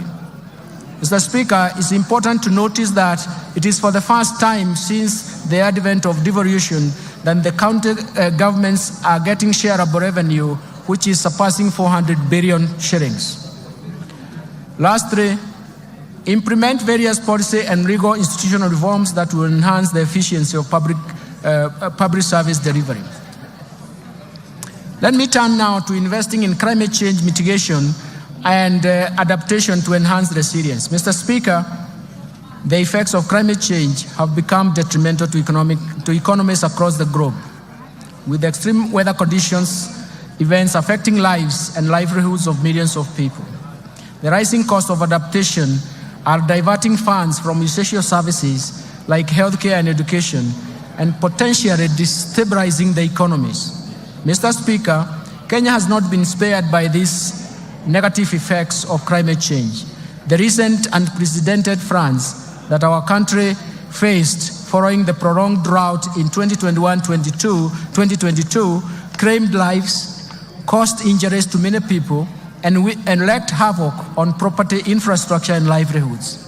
The government responded promptly and undertook short-term measures to mitigate the devastating impacts of the drought and floods. Going forward, we shall formulate and implement long-term climate change adaptation and mitigation strategies to generate strong resilience pathways. Mr. Speaker, our climate action agenda is informed by the need to restore our degraded ecosystem that include forests, rivers, and wetlands. It is for this reason that His Excellency the President has rallied Kenyans to prioritize environmental conservation, implement aggressive reforestation, afforestation, and wetland restoration programs, and reverse the biodiversity loss and even land degradation. In response to the President's call, the government has stepped up climate adaptation mitigation efforts, including green energy, smart agriculture, decarbonizing manufacturing, e-mobility, and green building, all aimed at the attainment of zero carbon by 2050. I therefore urge all Kenyans to support the government's response to the ecosystem restoration that aims to grow 15 billion trees nationwide by the year 2030. Let me turn to policy, legal, and institutional reforms. Mr. Speaker, while we have made progress as a nation, we remain alive to structural constraints that impede the pace of economic development. Aware that sustainable economic transformation is predicated on timely implementation of appropriate policy, legal, and institutional reforms, I propose the following interventions that will improve the business environment, increase efficiency in public service delivery, and strengthen the accountability and transparency of public finance management. First, let me focus on public procurement reforms. Mr. Speaker, in my last budget speech, I informed this House of the government's plan to fully automate public procurement and disposal processes by implementing an end-to-end e-government procurement system. Mr. Speaker, Phase 1 of e-government procurement on user acceptance testing and piloting in 12 selected MDAs and counties. This piloting will continue up to December 2024. The system comprises, among others, an e-marketplace, electronic marketplace, for the common use items where prices for various outlets are feasible, allowing intense competition in procurement of these common use items. Once the e-government procurement system is rolled out, all MDAs and executive offices of county governments will be required to fully transition to the system, while state agencies and corporations, county assemblies, and even county agencies will be onboarded in the second phase within the 2024-2025 fiscal year. The system will reduce cost of goods, works, and even services between 10 and 15%, maximize value for money, and increase the transparency of procurement. Second, let me turn to restraining growth of public sector wage bill. Mr. Speaker, the public sector wage bill continues to rise, leaving few resources for development.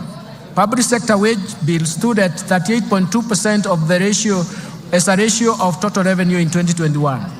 To contain the wage bill, the government implemented a wage freeze in the financial years 2021-22, 2022-23, in addition to eliminating and streamlining the number of allowances. Further actions planned in relation to containing the wage bill include: first, all MDAs and county governments should review and rationalize their staff establishment to ensure affordability, fiscal sustainability with the right composition and skill sets. Second, the government will roll out a unified human resource information system for the entire public sector starting from 1st July. The system consolidates human resource and payroll data in the public service for access through single warehouse. The system has been linked to the Kenya Revenue Authority iTax to facilitate filing of payee returns. This reform will eliminate the multiple manual and standalone payroll systems. Third, the Salaries and Remuneration Commission will continue to streamline allowances paid in the public sector through harmonization and rationalization of categories, rates, rules for allowances. And fourth, the Salaries and Remuneration Commission will progressively review allowances and benefits in the future, collective bargaining agreements, and align them to the provisions of allowances policy framework for the public service. Third, let me turn to state corporations reform. In order to address the challenges faced by state corporations, including government-owned enterprises, the government will first privatize government-owned enterprises whose mandates are no longer relevant, those that require huge budgetary allocations for bailouts, and those producing goods and services that are more efficiently produced by the private sector. Second, restructure the state corporations through mergers and or transfer back to parent ministries or relevant state corporations to remove duplication of functions, and enhance the efficiencies and synergies in operations so as to optimize use of limited resources. And ensure state corporations are self-sustaining, generate additional revenue to the exchequer, and also ensure quality service delivery to Kenyans. In addition, Mr. Speaker, the government is committed to implement policy changes to ensure government-owned enterprises realize their full potential. You will note that in 2023, the cabinet approved the ownership policy for the government-owned enterprises. And this is a key governance reform framework. Mr. Speaker, to anchor the policy in law and to give effect to its operationalization, a draft Government-Owned Enterprise Bill 2024 has been finalized and is undergoing public participation. Once the process is completed and an approval granted by Cabinet, the bill will be submitted to this august House for consideration, and I'm seeking support from this House for approval of the bill. Mr. Speaker, we have also prepared a draft Government Investment Regulations 2024 to provide a framework for efficient and effective management of government investment. The draft regulations will be taken through public participation before submission to this House for consideration and, if possible, approval. Fourth, let me turn to pending bills. Mr. Speaker, in the last budget statement, I informed this House that the government plans to establish a pending bills verification committee to carry out a thorough analysis of all stock of pending bills for the period 1st July 2005 to 30th June 2022, and formulate measures to stop accumulation of pending bills going forward. Mr. Speaker, as you are aware now, His Excellency the President inaugurated the pending bills verification committee in November 2023. The committee received a total of 94,997 pending bills claims valued at Kenya shillings 662.3 billion. Analysis of the pending bill claims submitted by MDAs is ongoing. The general public has been given an opportunity to submit any pending bill claims owed by the national government. The committee is expected to complete its work and submit a report by October 2024 for implementation within the fiscal framework.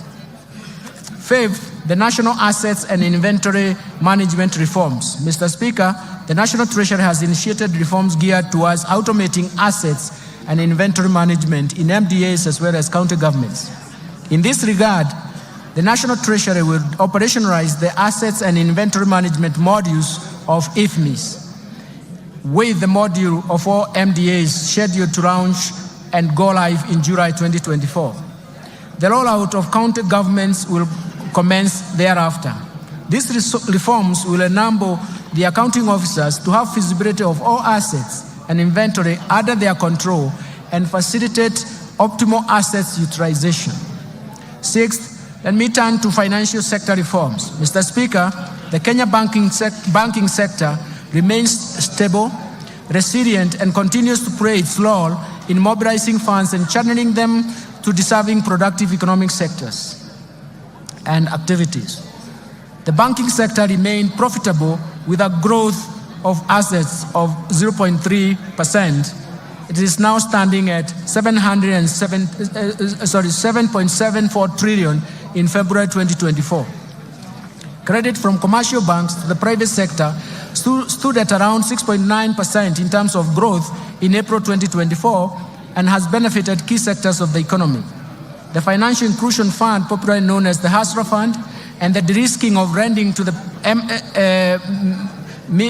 MSMEs through the Credit Guarantee Scheme have facilitated additional lending to the MSME sector. Mr. Speaker, to position the banking sector to effectively play its role in Kenya's socio-economic transformation, 3 recent reforms have been implemented. First, the licensing and oversight of digital credit providers to address inherent challenges, including the high cost of credit, unethical debt collection, inadequate disclosures and lack of transparency, breach of data privacy, and abuse of personal information. As at the end of March 2024, 51 digital credit providers have been licensed. Secondly, on climate change, the CBK in April 2024 issued draft Kenya Green Finance Taxonomy for public participation that will serve as a tool to classify whether particular economic activities are green or environmentally sustainable and serve as a guide for banking sector and other market participants in making informed investment decisions or financing decisions. That, to eliminate money laundering and vulnerability in the banking sector, the CBK has revised the anti-money laundering and combating the financing of terrorism and proliferation of financing, and the supervisory framework has been implemented so that the risk-based supervision is enacted, undertaking institutional and sectoral risk assessment and enhancing staff complement capacity for supervision.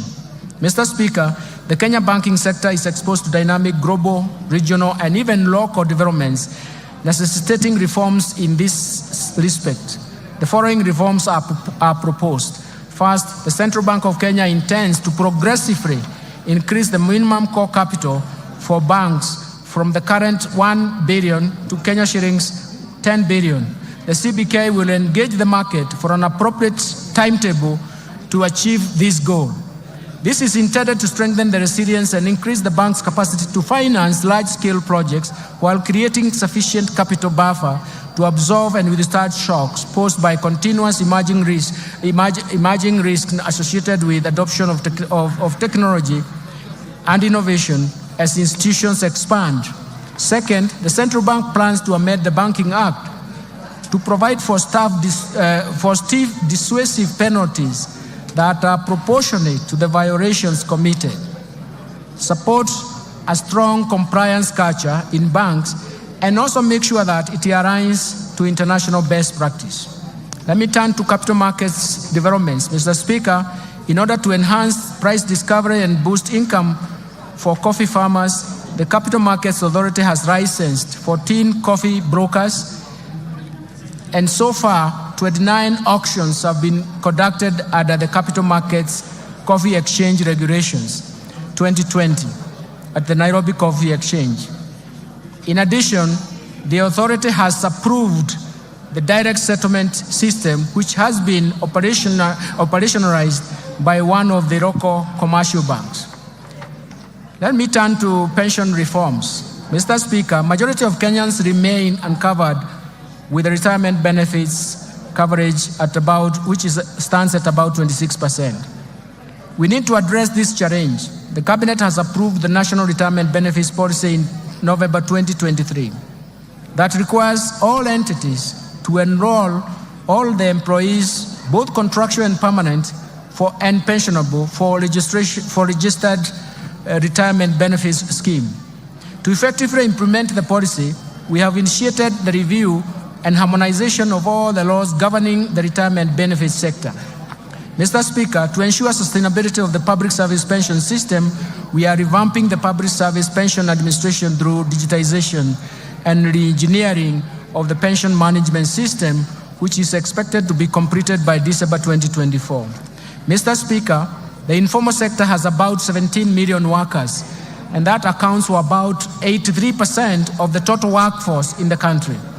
This segment has remained excluded from the pension coverage, mainly due to its unique and heterogeneous needs. The National Treasury has established the Kenya National Entrepreneur Saving Trust, KNEST, to handle pensions from the informal sector and anchor the savings component of the hustler fund while providing a channel for voluntary savings. Let me turn to insurance reforms. Mr. Speaker, to facilitate the growth of the insurance sector, the government developed a national insurance policy. This policy is guided by the review of the Insurance Act, which has served its purpose, albeit with progressive amendments, for the last 30 years. The Insurance Professionals Bill 2024, currently under consideration by this august House, will also strengthen the standards of practice in insurance and improve stability and performance of the insurance companies. And now turn to the fiscal framework, Mr. Speaker.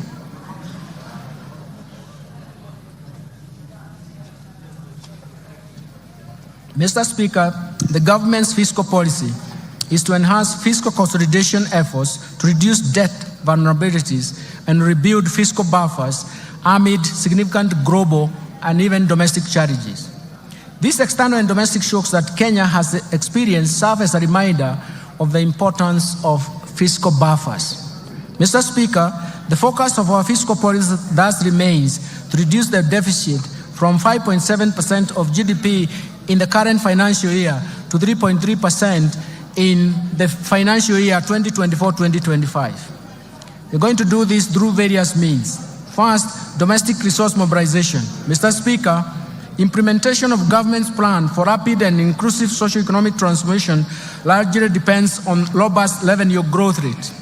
Indeed, despite significant government investment in reforming the tax structure, the tax to GDP is estimated at 11.5% of GDP as of 2022-2023 against an estimated potential of 25% of GDP. And this is also the convergence criteria in the East African community countries. We therefore urgently need to address the challenges that negatively affects our revenue collection, some of these challenges include: first, there is an existence of hard-to-tax sectors. The economy is dominated by a large informal sector that is mostly outside the current tax instrument, leaving the country to rely on a narrow tax base, and it is time to reverse this trend. Second, proliferation of tax expenditures over the years. Tax expenditures are estimated right now at 2.9% of GDP if you consider the 2022 data. That it has major erosion to the tax base. Third, low tax compliance largely attributed to factors such as the technical and complex nature of our tax laws and procedures, taxpayer apathy due to perceived inefficient use of tax revenues, high compliance costs, and inadequate taxpayer education. Fourth, there are difficulties in taxing emerging digital economy. The tax system is not fully equipped to deal with the emerging business models that leverage on the digital technology. Finally, Mr. Speaker, inadequate modern technology equipment for use at every stage or exit border points, misdeclaration and even misclassification of goods, inadequate customs border posts, infiltration of counterfeits, smuggling, and diversion of goods. Mr. Speaker, in order to address these challenges and enhance the revenue mobilization, we shall implement a combination of tax policy and administrative reforms. The reforms are premised on the need to ensure that taxes are more supportive to economic activity. They do not distort the market and have a predictable tax structure. The reforms include, first, implementation of tax policy and administration measures proposed in the Finance Bill 2024. Second, implementation of the medium-term revenue strategy to expand the tax base to 20% of GDP over the medium term. Third, to strengthen the tax administration for enhanced compliance through leveraging on technology to revolutionize tax processes, sealing revenue loopholes, and enhancing the efficiency of tax system. And finally, we're focusing on unlocking additional non-tax revenue potential by MDAs through the services they offer to the public. Let me turn to improving the efficiency of public expenditure. Mr. Speaker, turning to expenditures, we should ensure that our scarce resources are used in the most efficient and effective way. Mr. Speaker, in order to move towards a balanced budget and further improve efficiency in public spending, the following bold actions and reforms have been outlined in the financial year 2024-2025. First, rationalization of transfers to SAGAs by at least 30% from the financial year 2023-2024 approved budget, in line with the overall austerity measures, cutting across all ministries, departments, and agencies. Second, curtailing spending on the following expenditure items: foreign travels, rationalization of all training expenses across government, and restricting all training to within government institutions, rationalizing all allocations for purchases of motor vehicles, and suspending purchases of furniture for a period of 1 year, and suspending all refurbishment and partitioning of government offices.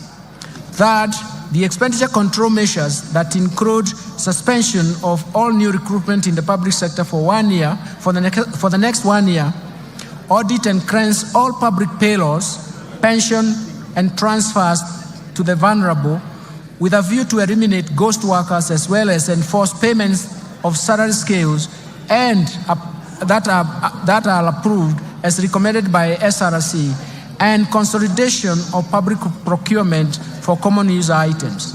Fourth, minimizing government expenditure but by leveraging on technology, and this will entail use of Wi-Fi emails for efficient communication. Five, reviewing the insurance schemes, especially looking at EDU, AFIA, indigents, public service, police, and prison commissions and independent offices under the universal health coverage, and align them to the Social Health Insurance Fund. The Social Health Insurance Fund now will be important because it will afford all Kenyans a universal health care with more benefits. Sixth, suspending the policy of SAGAs investing surplus funds and enforce the requirement of PFM Act 2012 and the PFM Regulations 2015 to surrender such funds to the Exchequer. And finally, reviewing the regional development authorities to remove duplication of laws within those county governments and MDAs. Since the beginning of this financial year, the government has also implemented initiatives to contain the growth of expenditures. First, the government has undertaken measures to reduce spending to non-priority expenditures. Second, the public-private partnership framework targets commercially viable projects, but also considers the contingent liabilities that come under this framework. And third, we are reviewing the portfolio of externally funded projects with a view to restructuring and realigning them with bottom-up economic transformation agenda. All these initiatives, Mr. Speaker, will help lower the expenditures. I now turn to revenue measures, revenue projections. Mr. Speaker, with the policy measures and structural reforms highlighted above, we project total revenue corrections, including appropriations in aid for the financial year 2024-2025 budget, to be Kenya shillings 3,343.2 billion, equivalent to 18.5% of GDP. Of this, ordinary revenue is projected to be Kenya shillings 2,917.2 billion, equivalent to 16.2% of GDP. Ministerial appropriations in aid is projected to be 426 billion shillings. Grants to this budget are provided at Kenya shillings 51.8 billion, all which is 0.3% of GDP. Expenditure projections. Mr. Speaker, total expenditure in the financial year 2024-2025 budget is projected at Kenya shillings 3,992 billion, or 22.1% of GDP. Of this, the recurrent expenditure will amount to Kenya shillings 2,840 billion, or 15.7% of GDP. The development expenditures, including allocations to domestic and foreign finance projects, contingency fund, and even equalization fund, is Kenya shillings 707.4 billion, equivalent to 3.9% of GDP. Total allocation to county governments is projected at Kenya shillings 444.5 billion, of which equitable share is 400.1 billion. Fiscal balance. Mr. Speaker, given the projected revenue grants against the projected expenditures, the fiscal deficit including grants is projected at 597 billion, equivalent to 3.3% of GDP, and this is down from Kenya shillings 925 billion, or 5.7% of GDP in 2023-2024.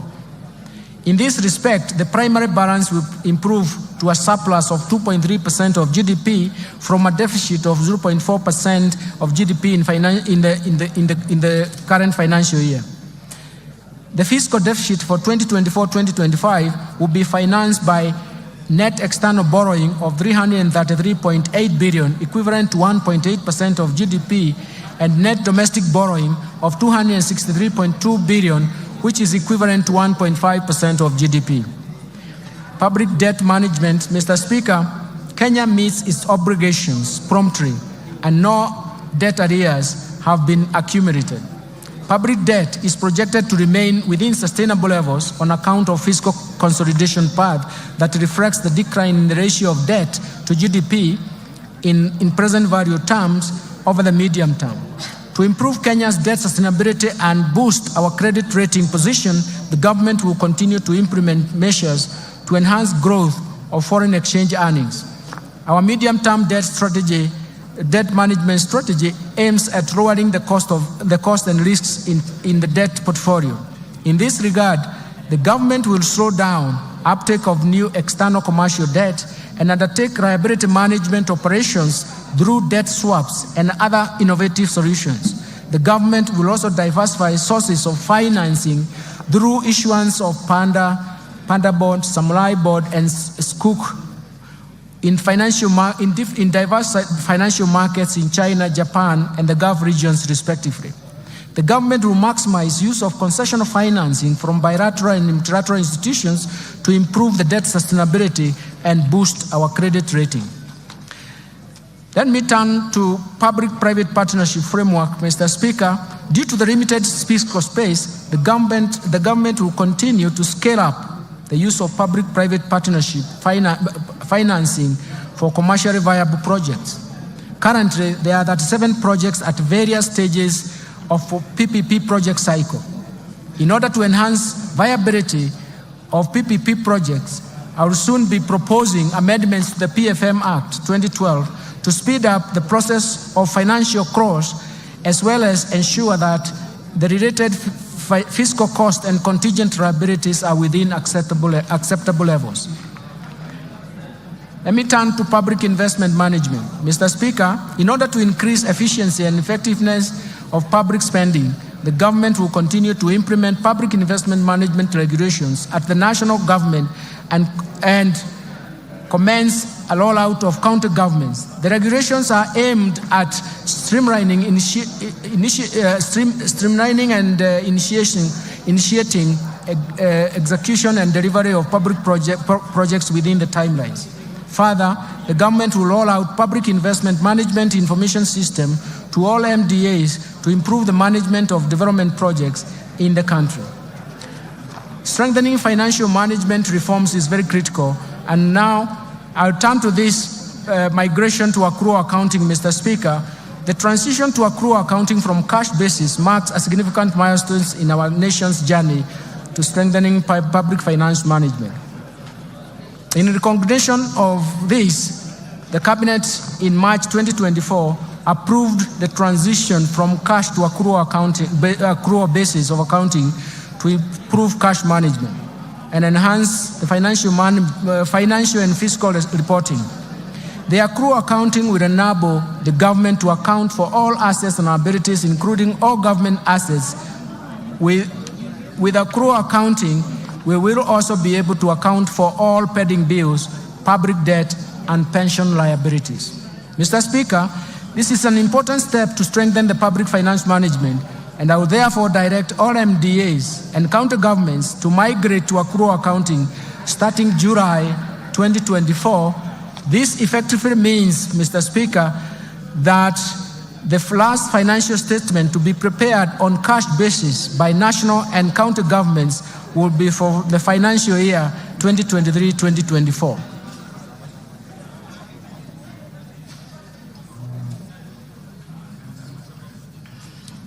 Mr. Speaker, let me turn to Treasury Single Account. Mr. Speaker, the PFM Act 2012 and its attendant registration provides for the establishment of the Treasury Single Account, TSA as we call it, system at both national and county government levels. Based on the experience over the last 10 years since the enactment of PFM Act 2012, the need to review the scope of TSE implementation has become apparent. To improve public cash management, it is necessary to operationalize other elements of the TSA system and that are envisaged in the law. The automation of government payments through the Integrated Financial Management Information System, IFMIS, and the Central Bank of Kenya Internet Banking, IB, system forms a good basis to widen the scope of Treasury Single Account system. The National Treasury undertook an inventory of bank accounts and balances held by public sector entities in various financial institutions and established that as at 30th June 2023, these entities held Kenya shillings 431.7 billion with various financial institutions. These large cash balances were not immediately accessible at the time when the government was very, very cash strained. Mr. Speaker, to address this challenge and underscore the government's unwavering commitment for fiscal discipline, transparency, and efficiency in the management of public finances, the Cabinet approved the implementation of Treasury Single Account system in a clustered approach. The system will consolidate government cash resources into a single account held at the Central Bank of Kenya and sub-treasury single accounts at the commercial banks. The National Treasury in this respect will establish a treasury function to manage the TSA and the TSA sub-account structure so that every day the government financial position is known and ascertained. The migration of the TSA system commences on 1st July 2024. Let me now turn to resource allocation under the bottom-up economic transformation agenda. Mr. Speaker, let me turn the highlights to government spending priorities in the coming financial year. And in light of the revenue challenges, significant expenditure demands, spending in the financial year 2024 to 2025 will focus on bottom-up economic transformation agenda priorities on 5 core areas with the highest impact on the economy. The first one will be agricultural transformation and inclusive growth. Mr. Speaker, the government focus will be on agricultural transformation and inclusive growth through the value chains approach.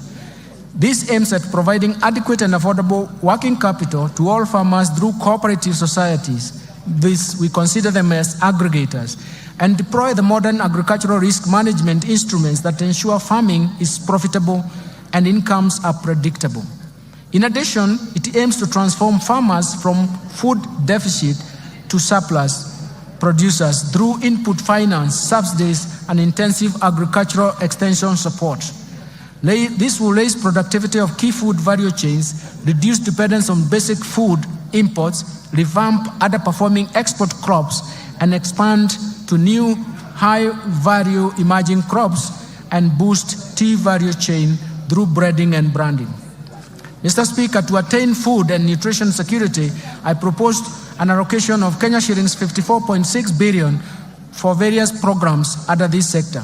This includes Kenya shillings 10 billion for the fertilizer subsidy program, Kenya shillings 6.1 billion for the National Agricultural Value Chain Development Project, Kenya shillings 2.5 billion for the Enable Youth Program, Kenya shillings 2.4 billion for the Enable Youth and Women in Agriculture, Kenya shillings 747 million for small-scale irrigation value chain, irrigation and value addition project, Kenya shillings 642.5 million for the food security and crop diversification project.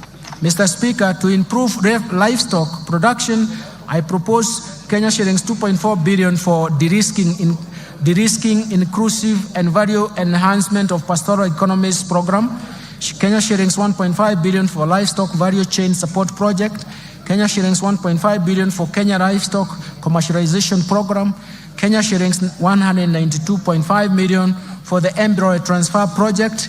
I have also proposed Kenya shillings 300 million for the development leather industrial park, Kenani. Mr. Speaker, to support the growth of the brew economy, I propose a total of Kenya shillings 11.3 billion to the brew economy and fisheries subsector. This includes 3.7 billion to aquaculture business development project, Kenya shillings 3.1 billion to the Kenya Marine Fisheries and Socio-Economic Development Project, Kenya shillings 540 million for rehabilitation of fish riding sites, Kenya shillings 695.5 million for Riwatoni ultra-modern fish hub, and Kenya shillings 600 million for marine fish assessment.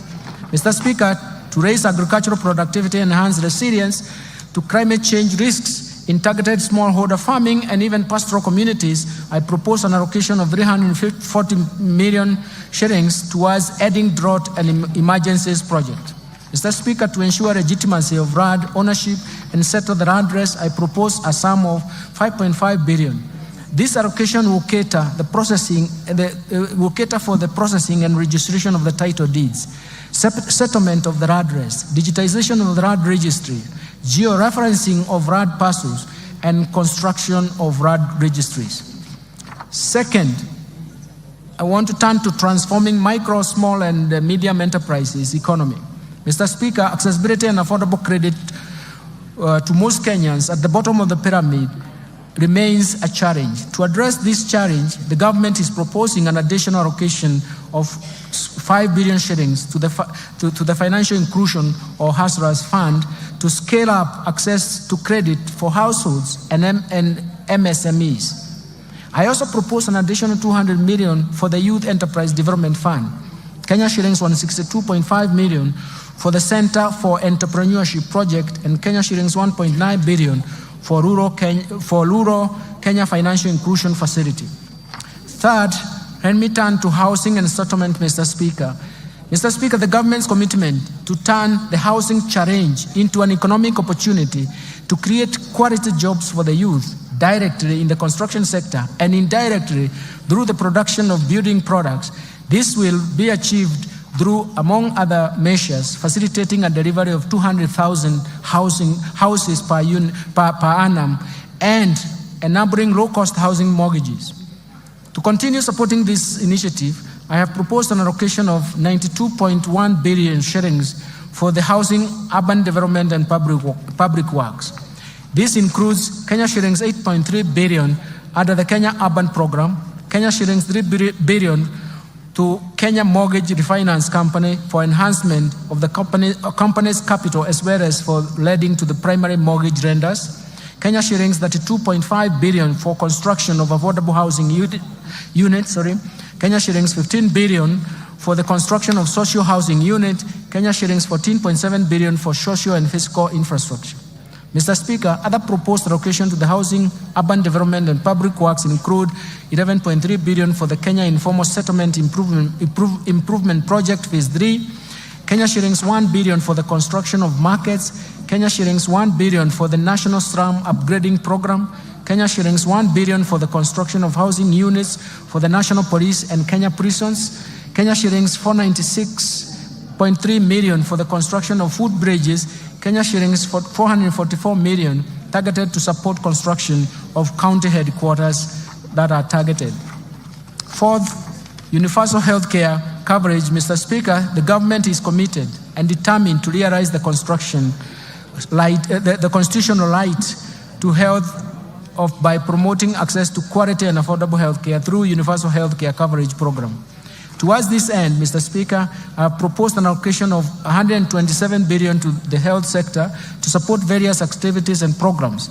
These include 4.2 billion for Kenya shillings, 4.2 billion for universal healthcare coverage, coordination and management unit, Kenya shillings 2 billion for free maternity healthcare, Kenya shillings 3.6 billion for managed equipment services, Kenya shillings 861.5 million to provide medical cover for the orphans, elderly, and severely disabled persons in our society, Kenya shillings 4.6 billion to cater for the stipend and acquisition of specialized medical equipment for the community health promoters, and 4.1 billion shillings for primary health care fund.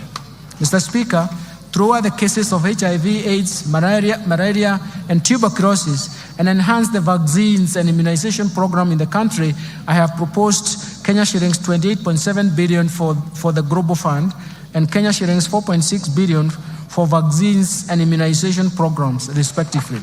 Mr. Speaker, to enhance the early diagnosis and management of cancer and reduce the burden of treatment among Kenyans, I have proposed an allocation of Kenya shillings 1.1 billion to strengthen cancer management in Kenyatta National Hospital and Kisii Level 5 hospitals. I have also proposed Kenya shillings 2 billion to the Emergencies, Chronic and Critical Illness Fund. Mr. Speaker, to improve health service delivery, I have proposed a sum of Kenya shillings 29.7 billion for Kenyatta National Hospital and Moi Teaching and Referral Hospitals. This includes 2.6 billion for the construction of Kenyatta National Hospital Burns and Pediatric Center. I've also proposed Kenya shillings 5.2 billion for the Kenya Medical Supplies Agency, Kenya shillings 2.5 billion for the Kenya Medical Research Institute, Kenya shillings 1 billion for procurement of family planning and reproductive health commodities, and Kenya shillings 760 million for procurement of equipment at the National Blood Transfusion Services. Further, to strengthen the capacity of medical personnel, I have proposed Kenya shillings 3.7 billion for medical interns, Kenya shillings 406 million for training of health personnel, and Kenya shillings 8.6 billion for Kenya Medical Training Center. Finally, the digital superhighway and creative economy. Mr. Speaker, investment in digital superhighway and creative economy continues to play a critical role in enabling the government achieve the objectives of bottom-up economic transformation agenda through increased productivity and competitiveness. On the creative economy promotion of music, theater, and graphic design, digital animation, fashion, and craft, among others, continues to create jobs opportunities for the youth. Mr. Speaker, to support the growing digital superhighway and creative economy, I have proposed an allocation of Kenya shillings 16.3 billion to fund the initiatives in the information, communication, and technology sector. Specifically, this proposed allocation includes 1.1 billion for government shared services, 704 million for digital superhighway, 2.3 billion for the construction of Kenya Advanced Institute of Science and Technology at Concert Technopolis, 2.8 billion for Kenya Digital Economy Acceleration Project, and 2.8 billion for maintenance and rehabilitation of the last mile county connectivity network. In order to fast-track the developments of the Concert Technopolis City, I have proposed an allocation of 1.5 billion for the horizontal infrastructure phase 1 and Kenya shillings 5.2 billion for the Concert data center and smart city facilities. Other key allocations to critical sectors supporting better include investment in critical infrastructure. Mr. Speaker, the government continues to expand and maintain critical infrastructure in roads, railways, sea, and airports to achieve socio-economic transformation. That will also enhance Kenya's competitiveness and facilitate cross-border trade and regional integration. Towards this end, I have proposed an allocation of Kenya shillings 193.4 billion for development of roads. This includes 86.2 billion to support construction of roads and bridges, Kenya shillings 37.7 billion for the rehabilitation of roads, and Kenya shillings 69.5 billion for road maintenance. Mr. Speaker, to expand the railway transport and even associated infrastructure, I have proposed Kenya shillings 25.2 billion. I have also proposed Kenya shillings 2.4 billion for infrastructure development at Dogokudu Special Economic Zone, Kenya shillings 1 billion for Nairobi Bus Rapid Transport Project, Kenya shillings 316 million for promotion of e-mobility project, and Kenya shillings 239.4 billion for the development of Nairobi Railway City. To facilitate movement of goods and people in our inland waters, I have proposed an additional Kenya shillings 200 million for acquisition of ferries for Lake Victoria. Mr. Speaker, to scale up production of reliable and affordable energy, I have proposed an allocation of 69.7 billion to the energy subsector. This includes Kenya shillings 27.8 billion for the national grid system, Kenya shillings 24 billion for rural electrification, Kenya shillings 14 billion for the development of geothermal energy, Kenya shillings 2.2 billion for the alternative energy technologies, and Kenya shillings 920 million for the development of nuclear energy. Mr. Speaker, I now turn to improving education outcomes. The government continues to invest in education to improve education outcomes and create a level playing field for all Kenyan children.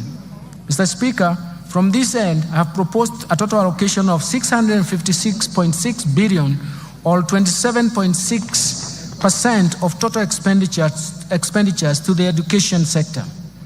This includes Kenya shillings 358.2 billion to the Teacher Service Commission, Kenya shillings 142.3 billion for basic education, Kenya shillings 128 billion for higher education and research, Kenya shillings 30.7 billion for technical vocational education and training. Mr. Speaker, the allocation of the education sector includes Kenya shillings 9.1 billion free primary education, 61.9 billion shillings for free day secondary education, Kenya shillings 30.7 billion for junior secondary school capitation, and Kenya shillings 5 billion for the examinations fee waiver. In addition, Mr. Speaker, I have proposed an allocation of Kenya shillings 13.4 billion for the conversion of 46,000 junior secondary school interns to permanent and pensionable terms. Kenya shillings 1.3 billion for the training of teachers on competency-based curriculum, and Kenya shillings 360 million for the digital literacy program and ICT integration in our secondary schools. Mr. Speaker, to support infrastructure and infrastructure development and ensure safe learning in our schools, I have proposed an allocation of Kenya shillings 3.2 billion for primary and secondary schools infrastructure, Kenya shillings 1 billion for construction of classroom for junior secondary schools, and Kenya shillings 2.3 billion for the construction and equipping of technical training institutes and vocational training centers. Further, I have proposed Kenya shillings 11.1 billion for the Kenya Primary Education Equity in Learning Program, Kenya shilling 1.8 billion for construction of integrated resource centers, and Kenya shillings 1.5 billion for the Kenya Secondary Education Quality Improvement Project. Mr. Speaker, other proposed allocations to the education sector include Kenya shillings 1.1 billion for the research, science, and technology innovation. Mr. Speaker, the government is implementing the new funding model for public universities and TVET institutions through the provision of government scholarships and loans apportioned according to students' need. The new funding framework seeks to offer students whose households are at the bottom of the pyramid equal opportunity in accessing university education as well as technical training. Towards this end, Mr. Speaker, I have proposed an allocation of Kenya shillings 35.9 billion to the Higher Education Roads Boards for provision of loans to university and TVET students, Kenya shillings 16.9 billion for the scholarship for university students, and Kenya shillings 7.7 billion capitation and scholarship for TVET students. Let me move now to supporting manufacturing for job creation. Mr. Speaker, further to promote local industries, I have proposed an allocation of Kenya shillings 23.7 billion under various implementing ministries, departments, and agencies. Out of these, 4.5 billion will support establishment of county integrated agro-industrial parks, Kenya shillings 1.9 billion for supporting access to finance and enterprise recovery SAFA project, Kenya shillings 1.1 billion for construction of investor sheds in Athi River, Kenya shillings 1.9 billion for establishment of 6 flagship export processing zones hubs, Kenya shillings 440 million to the development of special economic zones textile park in Naivasha, and Kenya shillings 1 billion for the Kenya Jobs Economic Transformation KJET. In addition, Mr. Speaker, in order to revitalize and maximize benefits from our cash crops, the government will make further investments towards revival and enhancement of output. In this respect, Mr. Speaker, I have proposed Kenya shillings 2 billion for Coffee Cherry Revolving Fund. This is in addition to Kenya shillings 4 billion allocated in the current fiscal year. Kenya shillings 1.5 billion for payments of debts owed to sugarcane farmers, arrears to employees and maintenance of cane testing units, Kenya shillings 120 million for cotton industry revitalization project, and Kenya shillings 150 million for the pyrethrum industry recovery.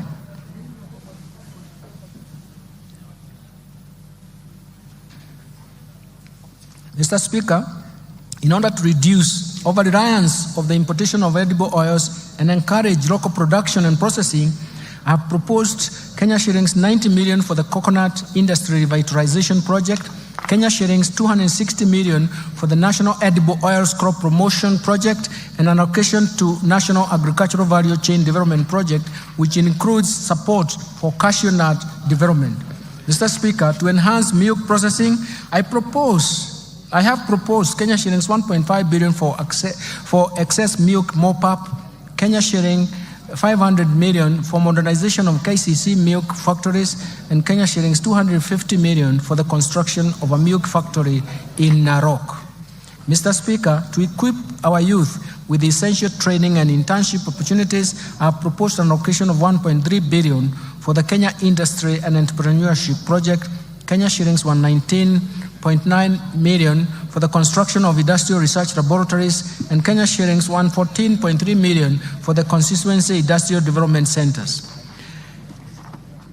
I will now turn into improving security, Mr. Speaker. Mr. Speaker, enhanced national security creates an enabling environment for businesses to thrive while aiding faster economic recovery. It is in this regard, I have proposed an allocation of 377.5 billion to support the operations of the National Police Service, Defense, and National Intelligence Service and Prison Services. Mr. Speaker, the proposed allocations include Kenya shillings 173.1 billion for defense, 110.6 billion for National Police Service, 46.3 billion for the National Intelligence Service, and Kenya shillings 32.7 billion for prison services. I have proposed an allocation of 13.9 billion to cater for leasing police motor vehicles and the modernization program. Mr. Speaker, to step up the war on crime and embrace support to administration of justice, I have proposed Kenya shillings 918.4 million to equip the National Forensic Laboratory. Protecting the vulnerable groups, Mr. Speaker, as a caring government, we shall continue to protect the vulnerable members of our society. I have in this regard proposed an allocation of that 1.3 billion for social protection and affirmative actions in this budget. Mr. Speaker, out of this allocation, Kenya shillings 18.6 billion will cater for cash transfers to elderly persons, 7.9 billion for orphans and vulnerable children, Kenya shillings 1.2 billion for persons living with severe disabilities. Mr. Speaker, the proposed allocation includes 1.5 billion for the Kenya Hunger Safety Net Program, Kenya shillings 1.9 billion for the Kenya Social and Economic Inclusion Project.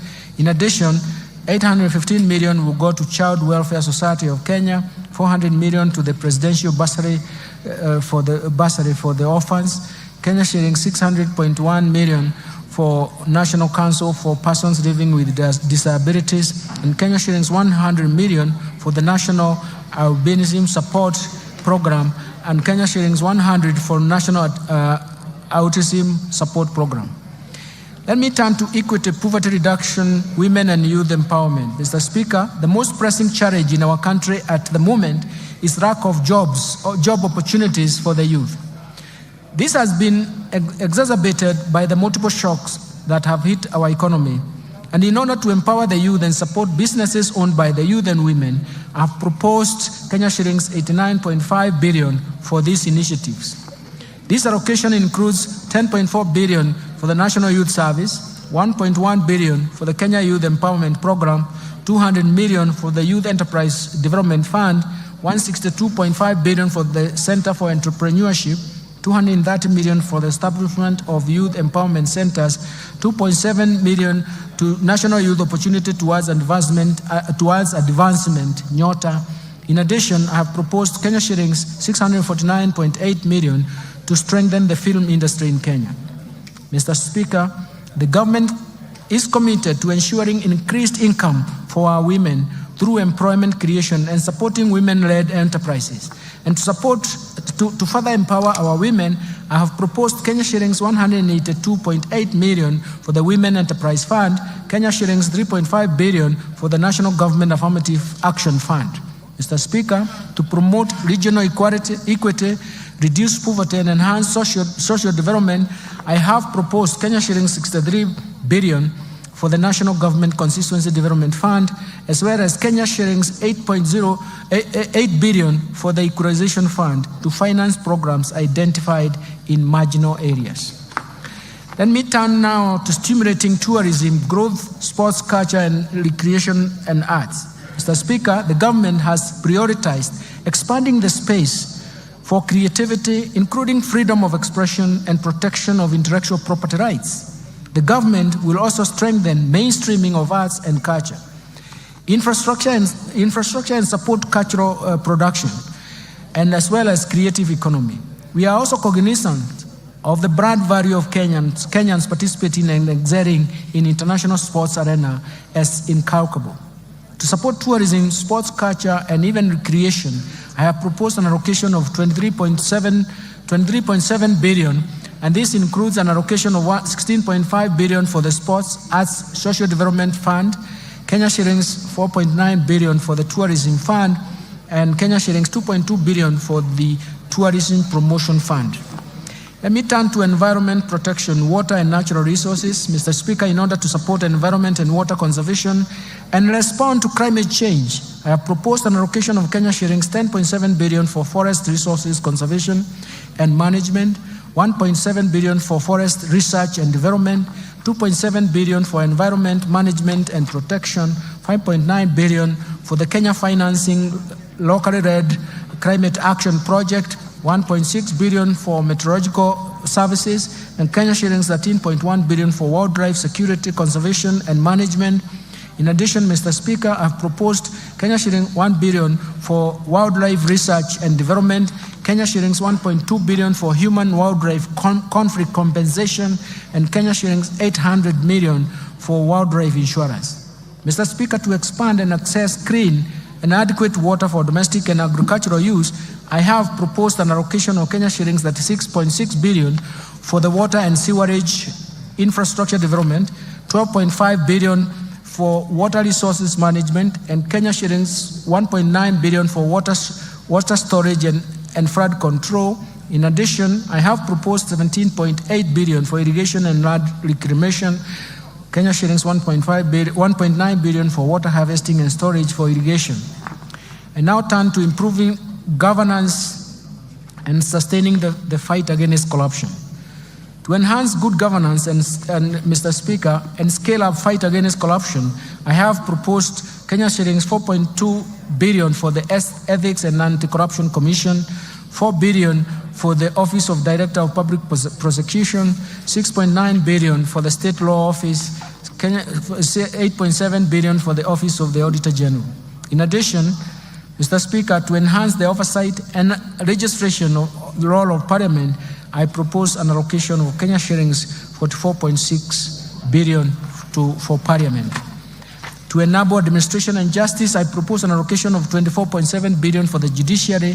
This includes 900 million for construction and refurbishment of courts and 800 million for the automation of the judiciary. Allocations to the county governments, Mr. Speaker, I turn to this. The county governments will receive a proposed allocation of 400.1 billion as equitable share in the financial year 2024-2025. It's for the first time that they have arrived to this figure of 400 and surpassed it in the last 12 years of devolution. As equitable share of financial year 2024-2025, and this is equivalent to 25.48% of the actual revenue raised nationally for the financial year 2020-2021, which is in compliance with Article 203, subsection 2 of the Constitution of Kenya. In addition to the equitable share of revenue, a further 44.4 billion has been proposed as additional allocation to county governments. This comprises of 8.76 billion for the national government share of revenue, Kenya shillings 35.66 billion from proceeds of external loans and grants for the external loans and grants. Equalization Fund, Mr. Speaker, we have proposed an allocation of 8 billion for the Equalization Fund, which is 0.5% of the actual revenue raised nationally in 2020-2021 reference year. Measures to enhance county government's own source revenue, Mr. Speaker, the National Treasury is implementing a policy to support the enhancement of own source revenue by county governments as we await the enactment of the National Rating Bill. This bill will enable the county governments to correct more property rates, including contribution in lieu of rates. In addition, Mr. Speaker, a multi-agency committee has been formed to manage the rollout of the proposed integrated county revenue management system in 47 county governments. This system will increase transparency, accountability, and efficiency in revenue collection. Let me turn now to taxation measures, Mr. Speaker.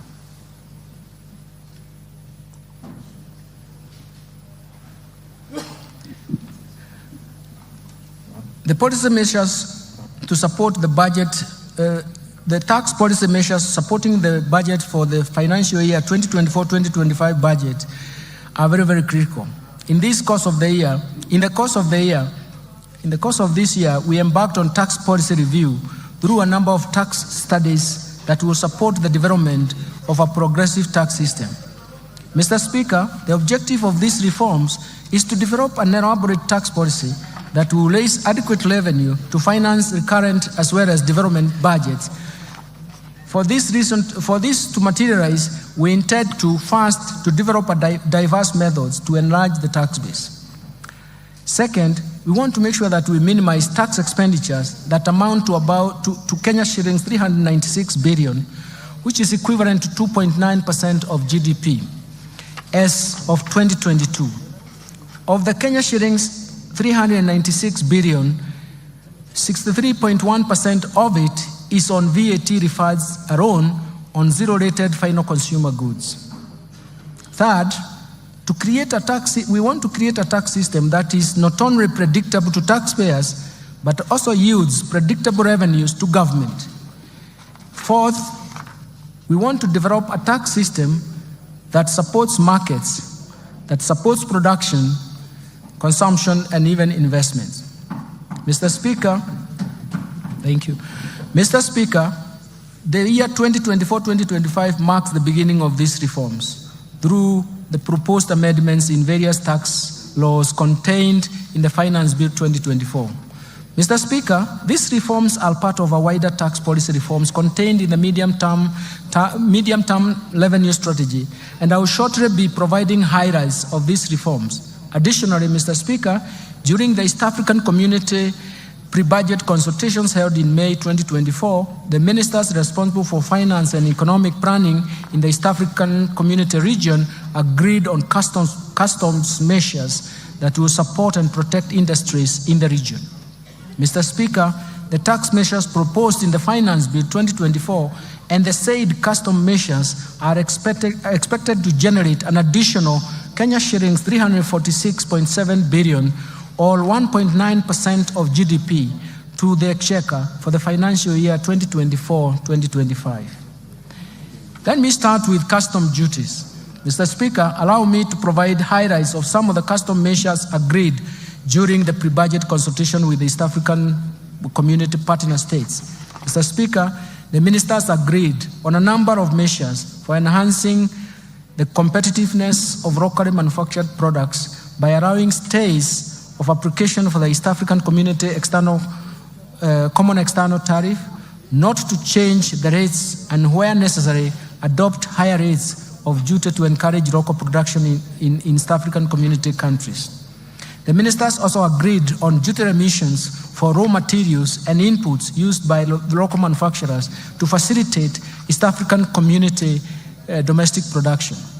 Mr. Speaker, in order to meet local demands and enhance food security in Kenya on key staple foods, Kenya was granted an extension of the current stay of application of to import rice at a duty rate of 35% or $200 per metric ton, whichever is higher, for 1 year, instead of East African Community Common External Tariff rate of 75% or $345 per metric ton, whichever is higher. And also, Kenya was allowed to import wheat at a duty rate of 10% instead of 35% for 1 year under the EAC, East African Community Duty Remission Scheme. Mr. Speaker, Kenya has a strong assembly of electronics industry, including mobile phones. In order to further open up the ICT sector to more investors, Kenya requested for duty remission on inputs for manufacture and assembly of smart telecommunication devices, including mobile phones, laptops, and tablets. This request was granted. Mr. Speaker, the local assembly of automotives continues to facilitate job creation with positive ripple effects in other supportive sectors, especially in the manufacturing of spare parts. In this regard, Kenya continued to develop capacity in the assembly of prime movers, road tractors, trailers, to meet both local and regional demand. In order to safeguard this capacity, Kenya was granted a stay of application of East African Common External Tariff rate of 10% to apply a duty rate of 25% for prime movers and 35% for trailers for 1 year. Further, in order to continue supporting the assembly of motorcycles in the region, East African Community ministers in this regard agreed to extend the duty remission on importation of raw materials for the manufacture of parts used in the assembly of motorcycles, including leaf springs and wiring harness. In addition, ministers agreed to extend duty remission for completely knocked down kits for assembly of motorcycles at the rate of 10%. Mr. Speaker, the growth of investment in metal and allied subsector has enhanced the capacity to manufacture various iron and steel products in the region. To safeguard the gains in this subsector, the ministers agreed to retain the duty rate at 35% with the corresponding specific rates for imported iron and steel products for a further 1 year. In order to promote and protect textile and apparel sector, which is one of the 9 bottom-up economic transformation agenda value chains prioritized in this budget, Kenya was allowed to apply a rate of 25% on selected fabric products with corresponding specific duty rates in order to curb undervaluation and under-invoicing of imported products. Further, to ensure competitiveness of textile products that are produced locally in sufficient quantities, Kenya was granted a stay of application and will apply a higher duty of 35%. Mr. Speaker, in order to reduce production cost of animal feeds, Kenya was around to extend importation of inputs for manufacturers of animal feeds duty-free under the East African Community Duty Remission Scheme. Mr. Speaker, leather and leather products is one of the value chains under BETA. Kenya has sufficient supply of hides and skins to meet the demand from local manufacturers of leather and leather products. In order to promote this industry and enhance incomes of our pastoral farmers, the ministers agreed to retain a stay of application of duty import on imported leather bags at 35% for Kenya.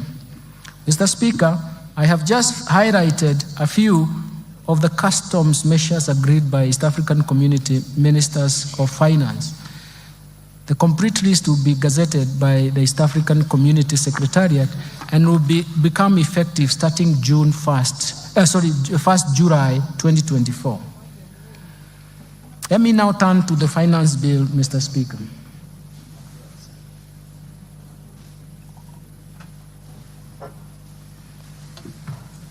Mr. Speaker, allow me to highlight tax policy measures proposed in the Finance Bill 2024.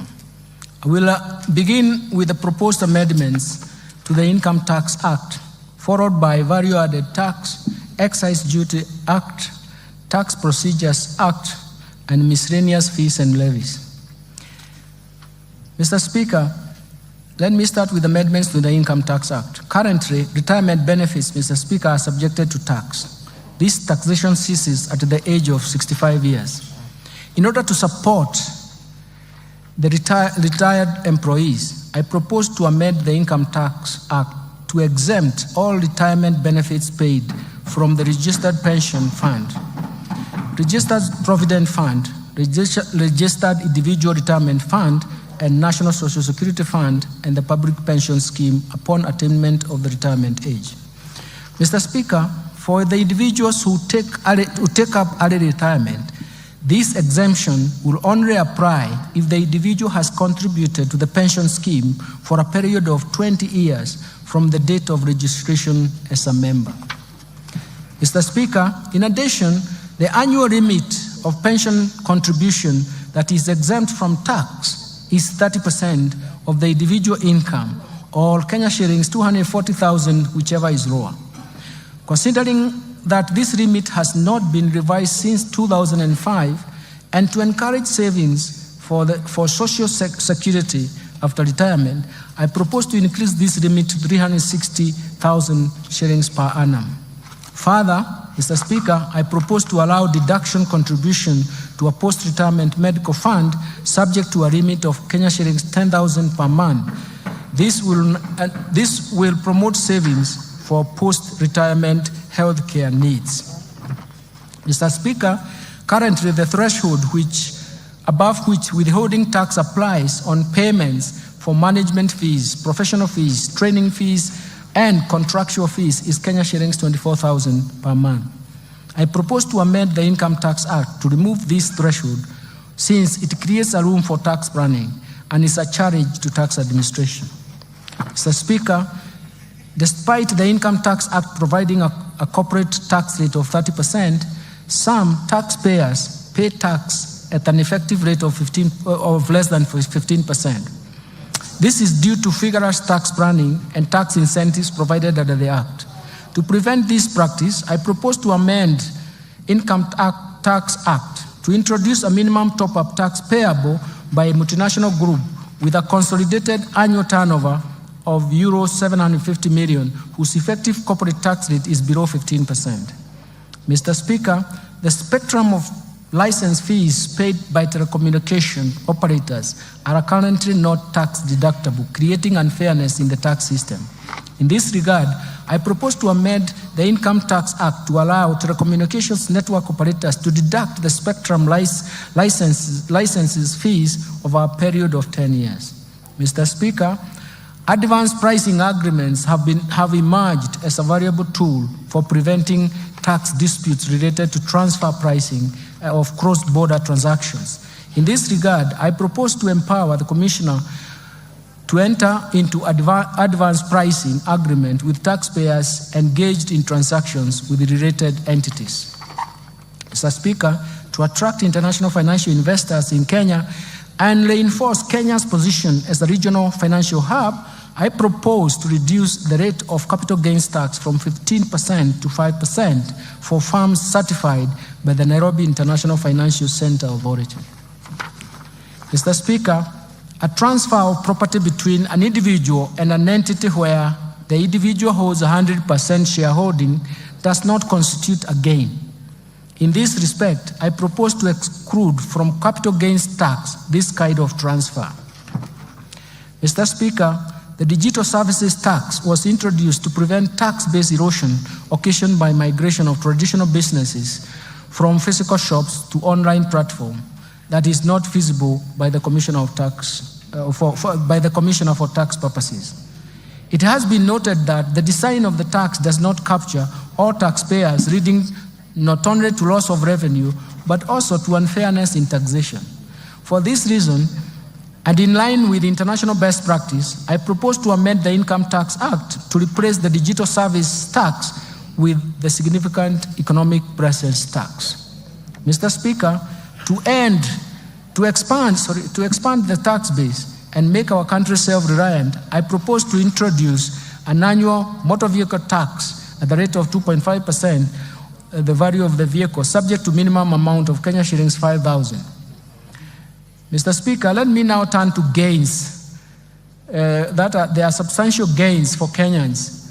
Mr. Speaker, currently the tax-free amount on subsistence allowance paid to employees in the private sector for a period spent outside the usual place of work while on official duties is capped at Kenya shillings 2,000 per day. This is quite low considering the inflation that has occurred over the years.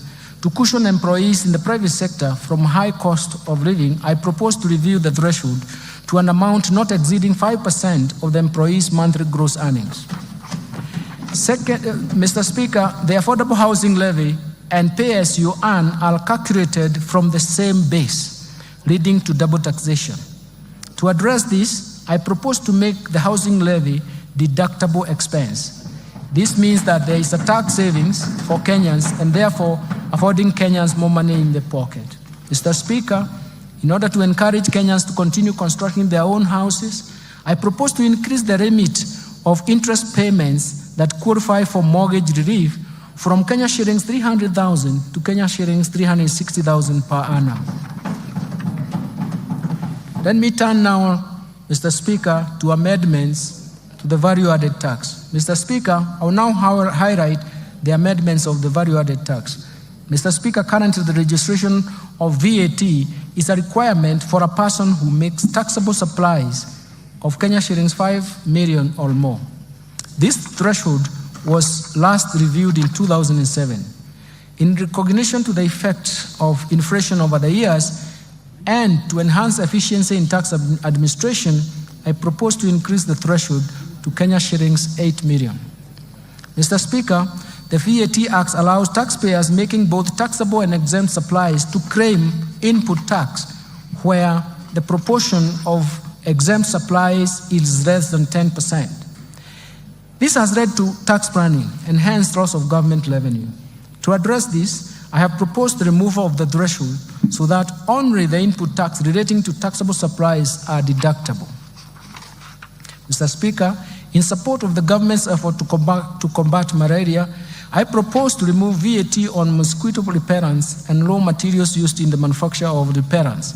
This will encourage local production of the repellents.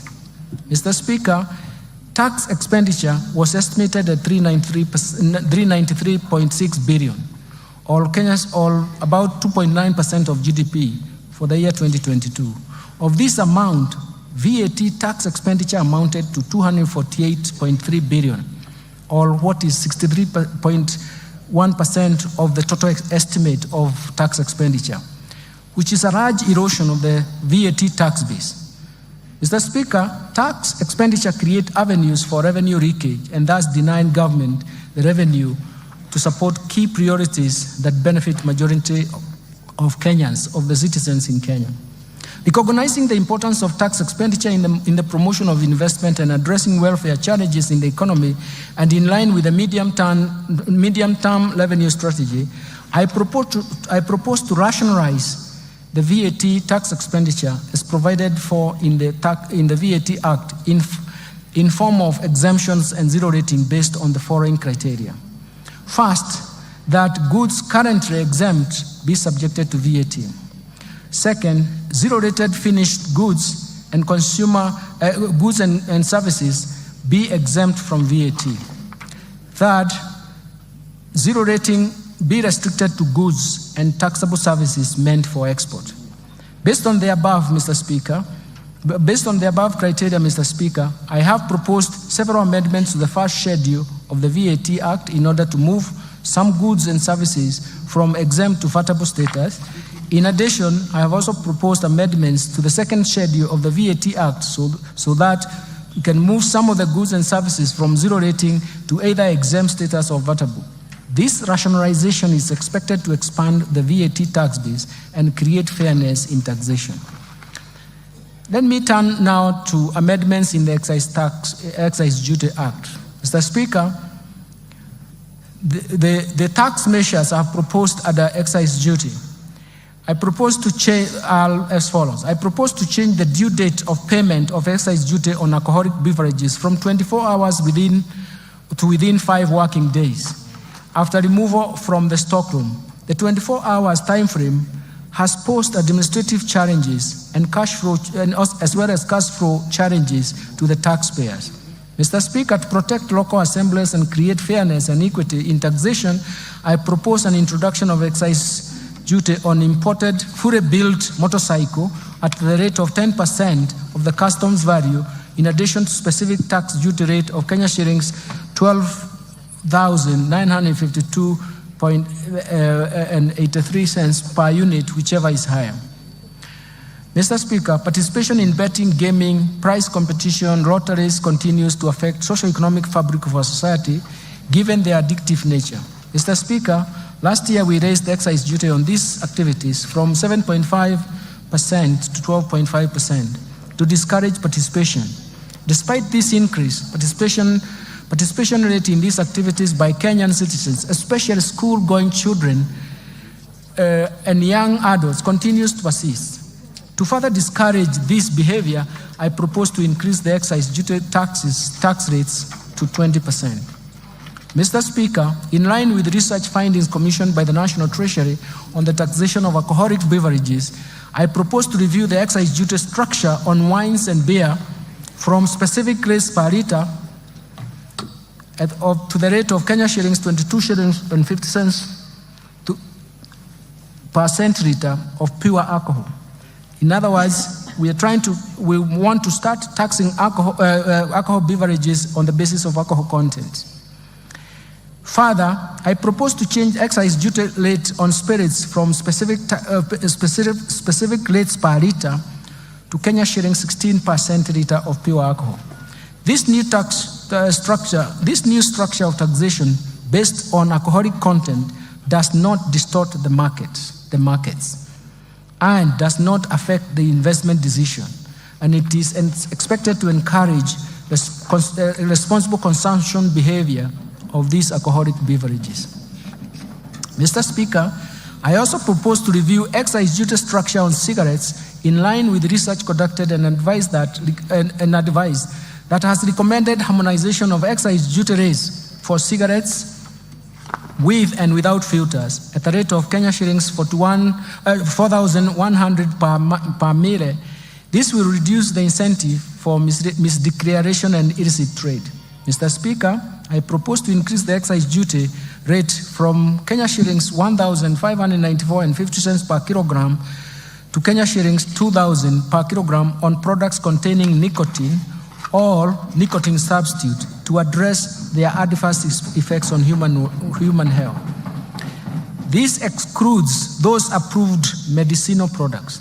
Additionally, I propose to increase the excise duty rate on liquid nicotine for electronic cigarettes from Kenya shillings 70 per milliliter to Kenya shillings 100 per milliliter. Mr. Speaker, to provide fair treatment to both residents and non-residents offering excisable services, I propose to amend the Excise Duty Act to charge excisable services offered in Kenya by non-resident through a digital platform. Mr. Speaker, the Finance Act introduced excise duty on fees charged on advertisement of alcoholic beverages, betting, gaming, rotaries, and prize competition on TVs, print media, billboards, and FM stations. This resulted to a shift in choice of advertisement platform from the traditional media to internet and social media. To create a level playing field and to achieve the intended purpose, I propose to expand the scope of this tax to include fees charged on internet and social media advertisements. Mr. Speaker, in order to enhance the administrative efficiency in the issuance of excise licenses to persons dealing with excisable goods or services, I have proposed an amendment to provide for issuance of licenses within 14 working days upon receipt of all required valid documents by the Commissioner. Mr. Speaker, the Finance Act 2023 introduced duty on imported eggs, potatoes, onions at the rate of 25%. To promote trade across East African region, I propose the removal of this excise duty on imported eggs, potatoes, and onions originating from East African Community Partner States, subject to goods meeting the East African Community Rules of Origin. Mr. Speaker, currently, excise duty is 15% on the following: telephone, internet data services, fees charged on money transfer services by banks, fees charged on money transfer by agencies and other financial services providers, and the fees charged on cellular phone service providers. I propose to retain the excise duty rate of 15% on fees charged on money transfer services by cellular phone service providers to benefit retail electronic payments ecosystem. Let me now move to amendments to Tax Procedures Act. Mr. Speaker, I will now highlight those proposed amendments of the Tax Procedures Act. Currently, there is no validity period for the agency notices issued for enforcement of correction of unpaid taxes. This gap often leads to tax disputes and delayed revenue correction. To address this, I propose to amend the Tax Procedures Act to provide 1 year validity period for agency notices. Mr. Speaker, in order to align the timelines for claiming VAT and in the Tax Procedures Act and VAT Act, I propose to delete the reference on timeliness for claiming refunds at the VAT Act, so that the applicable timeline is the 6 months that is provided under the Tax Procedures Act. Mr. Speaker, currently registered manufacturers whose value of investments is in the preceding year, in the preceding 3 years is at least 3 million, are exempted from withholding tax. In order to promote equity and create fairness to all manufacturers, I propose to amend the Tax Procedures Act to remove this exemption. Mr. Speaker, I propose to amend the Tax Procedures Act to clarify that enforcement and correction of taxes will be undertaken where a decision of the tribunal or court is in favor of the Commissioner, and stay orders have not been obtained against the decision. Mr. Speaker, the 60 days provided to the Commissioner in the Tax Procedures Act to review documents submitted by the taxpayers in support of an objection of tax assessment by the Commissioner are not adequate. To ensure comprehensive review, and in order to give the Commissioner adequate time, I propose to extend the timelines to object decisions of the Commissioner from 60 days to 90 days. Let me now move to amendments to miscellaneous fees and levies. Mr. Speaker, last year, 17.5% export and investment promotion levy was introduced on imported goods that are also locally produced in adequate quantities. In the Finance Bill 2024, the list of goods has been expanded and the rate of the levy has been reduced to 3% for most of the goods and others 10%. Mr. Speaker, in order to facilitate the National Intelligence Service to carry out its mandate, I propose to amend the Miscellaneous Fees and Levies Act to exempt the National Intelligence Service from payments of import declaration fee and railway development levy on security equipment and motor vehicles imported or purchased locally for official use.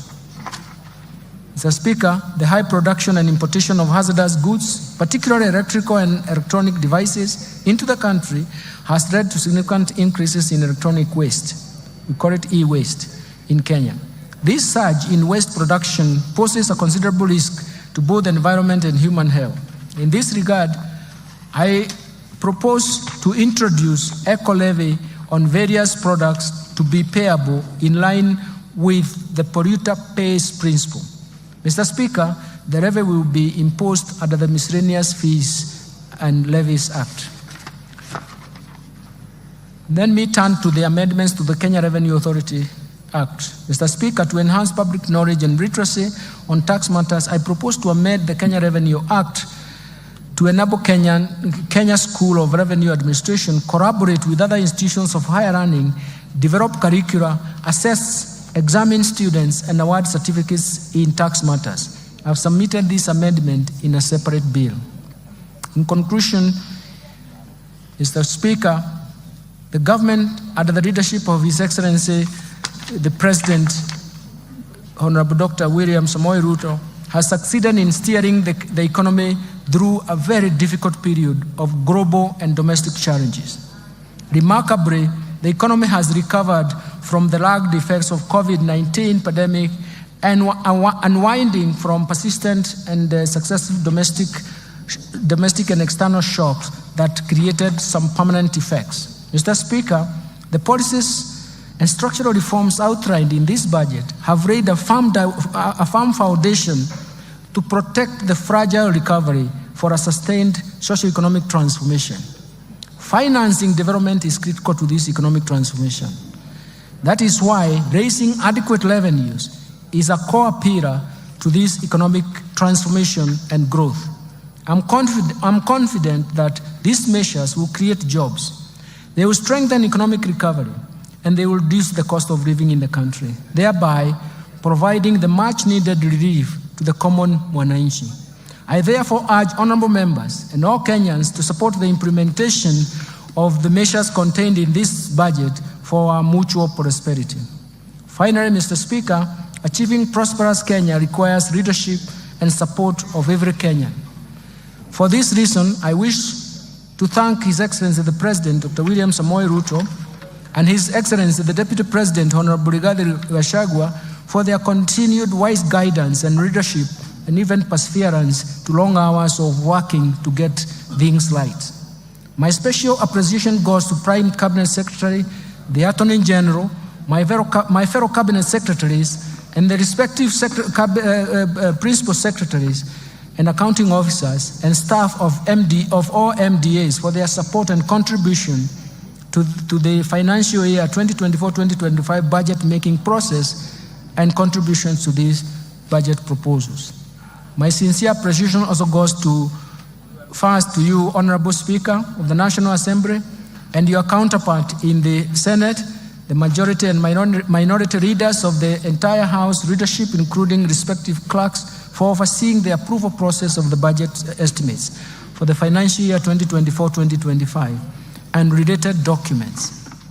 Second, to honorable chairs, members of both Budget and Appropriation Committee and Finance and National Planning Committee, and all the other departmental committees of this House, as well as of the staff of the Parliamentary Budget Office, for their constructive input, excellent leadership during the approval process and the discussions that we have had in the process of these budget proposals.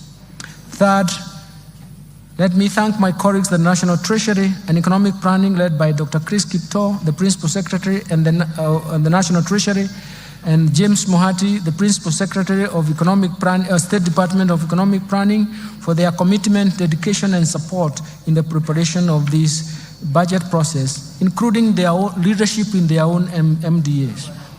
Fourth, I want to thank the management and staff of the Central Bank of Kenya, Kenya Revenue Authority, financial sector regulators, and other MDAs for their contributions and advice during this budget process. My gratitude also goes to the multilateral and bilateral development partners for their continued technical and financial support. And further, I thank the private sector for its sustained contribution to the discussions we have had to support the growth of our economy. Sixth, I wish to appreciate the media and non-state actors for their active engagement and even participation in the 2024-2025 budget process. Mr. Speaker, I remain immensely grateful to my family and their support and inspiration as I execute my duties at the National Treasury and Economic Planning, which is not an easy task, I can tell you.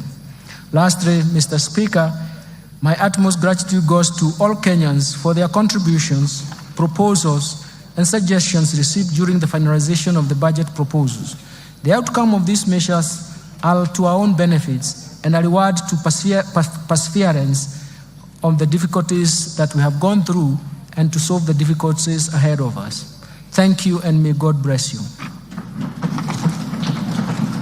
Mr. Speaker, before I resume my seat, you recall that I have already submitted to this House the budget estimates and the Finance Bill 2024 together with the accompanying documents as required by the Public Finance Management Act 2012. Today, I further submit the following documents to this august House, and I request that you graciously receive them. First, the budget statements for the financial year 2024-25.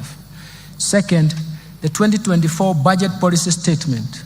Third, estimates of revenue, grants, and loans for the financial year 2024-2025 budget. Fourth, financial statements for the financial year 2024-2025 budget. Fifth, medium-term debt management strategy 2024. Sixth, budget highlights, the Mwananchi guide, the financial year 2024-2025 budget. And finally, statistical annex of the budget statements for the financial year 2024-2025. Thank you, Honorable Speaker. I beg to move. Thank you, Minister.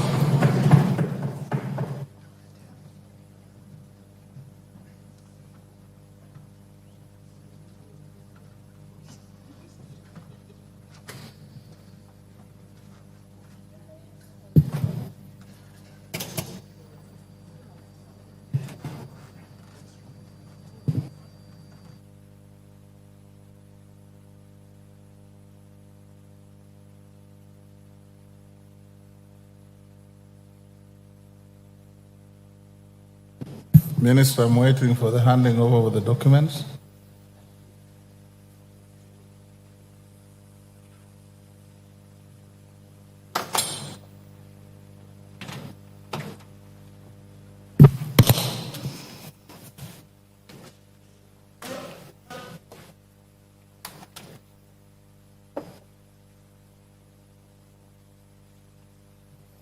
Thank you. You may take your seat. Honorable members, I wish to thank the Cabinet Secretary for the National Treasury and Economic Planning for ably making a public pronouncement of the budget highlights and revenue-raising measures for the national government for the year 2024-25 and the medium term. In this regard, honorable members, I wish to confirm that in conformity with the provisions of Article 2211 of the Constitution, Section 37, 39, and 39A of the Public Finance Management Act 2012, and Standing Order 244C, the Cabinet Secretary submitted to the National Assembly the documents and legislative proposals required to implement the national government budget for financial year 2024-25 on 30th April 2024. This is within the prescribed timeline. The documents submitted by the Cabinet Secretary included the estimates of revenue and expenditure for the national government and the Finance Bill 2024, which is currently under consideration by the House. Honorable members, it is now my pleasure to invite all honorable members, the Cabinet Secretary for the National Treasury, all Cabinet Secretaries present and other invited guests to a reception at the Parliamentary Courtyard at the rise of the House. Honorable members, now being 5:17 p.m., this House stands adjourned until Tuesday, 18th June 2024 at 2:30 p.m.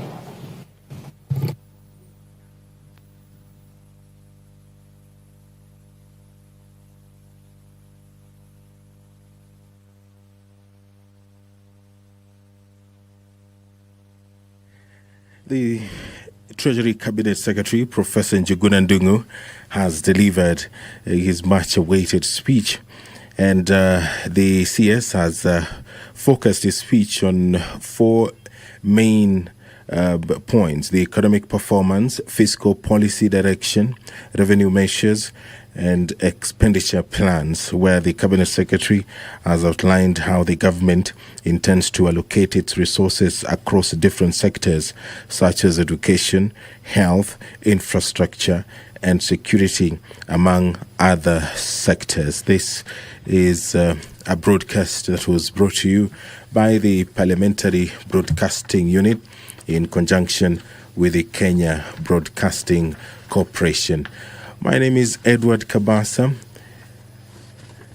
That's where we wind up the broadcast of the parliamentary business on this 13th day of June 2024.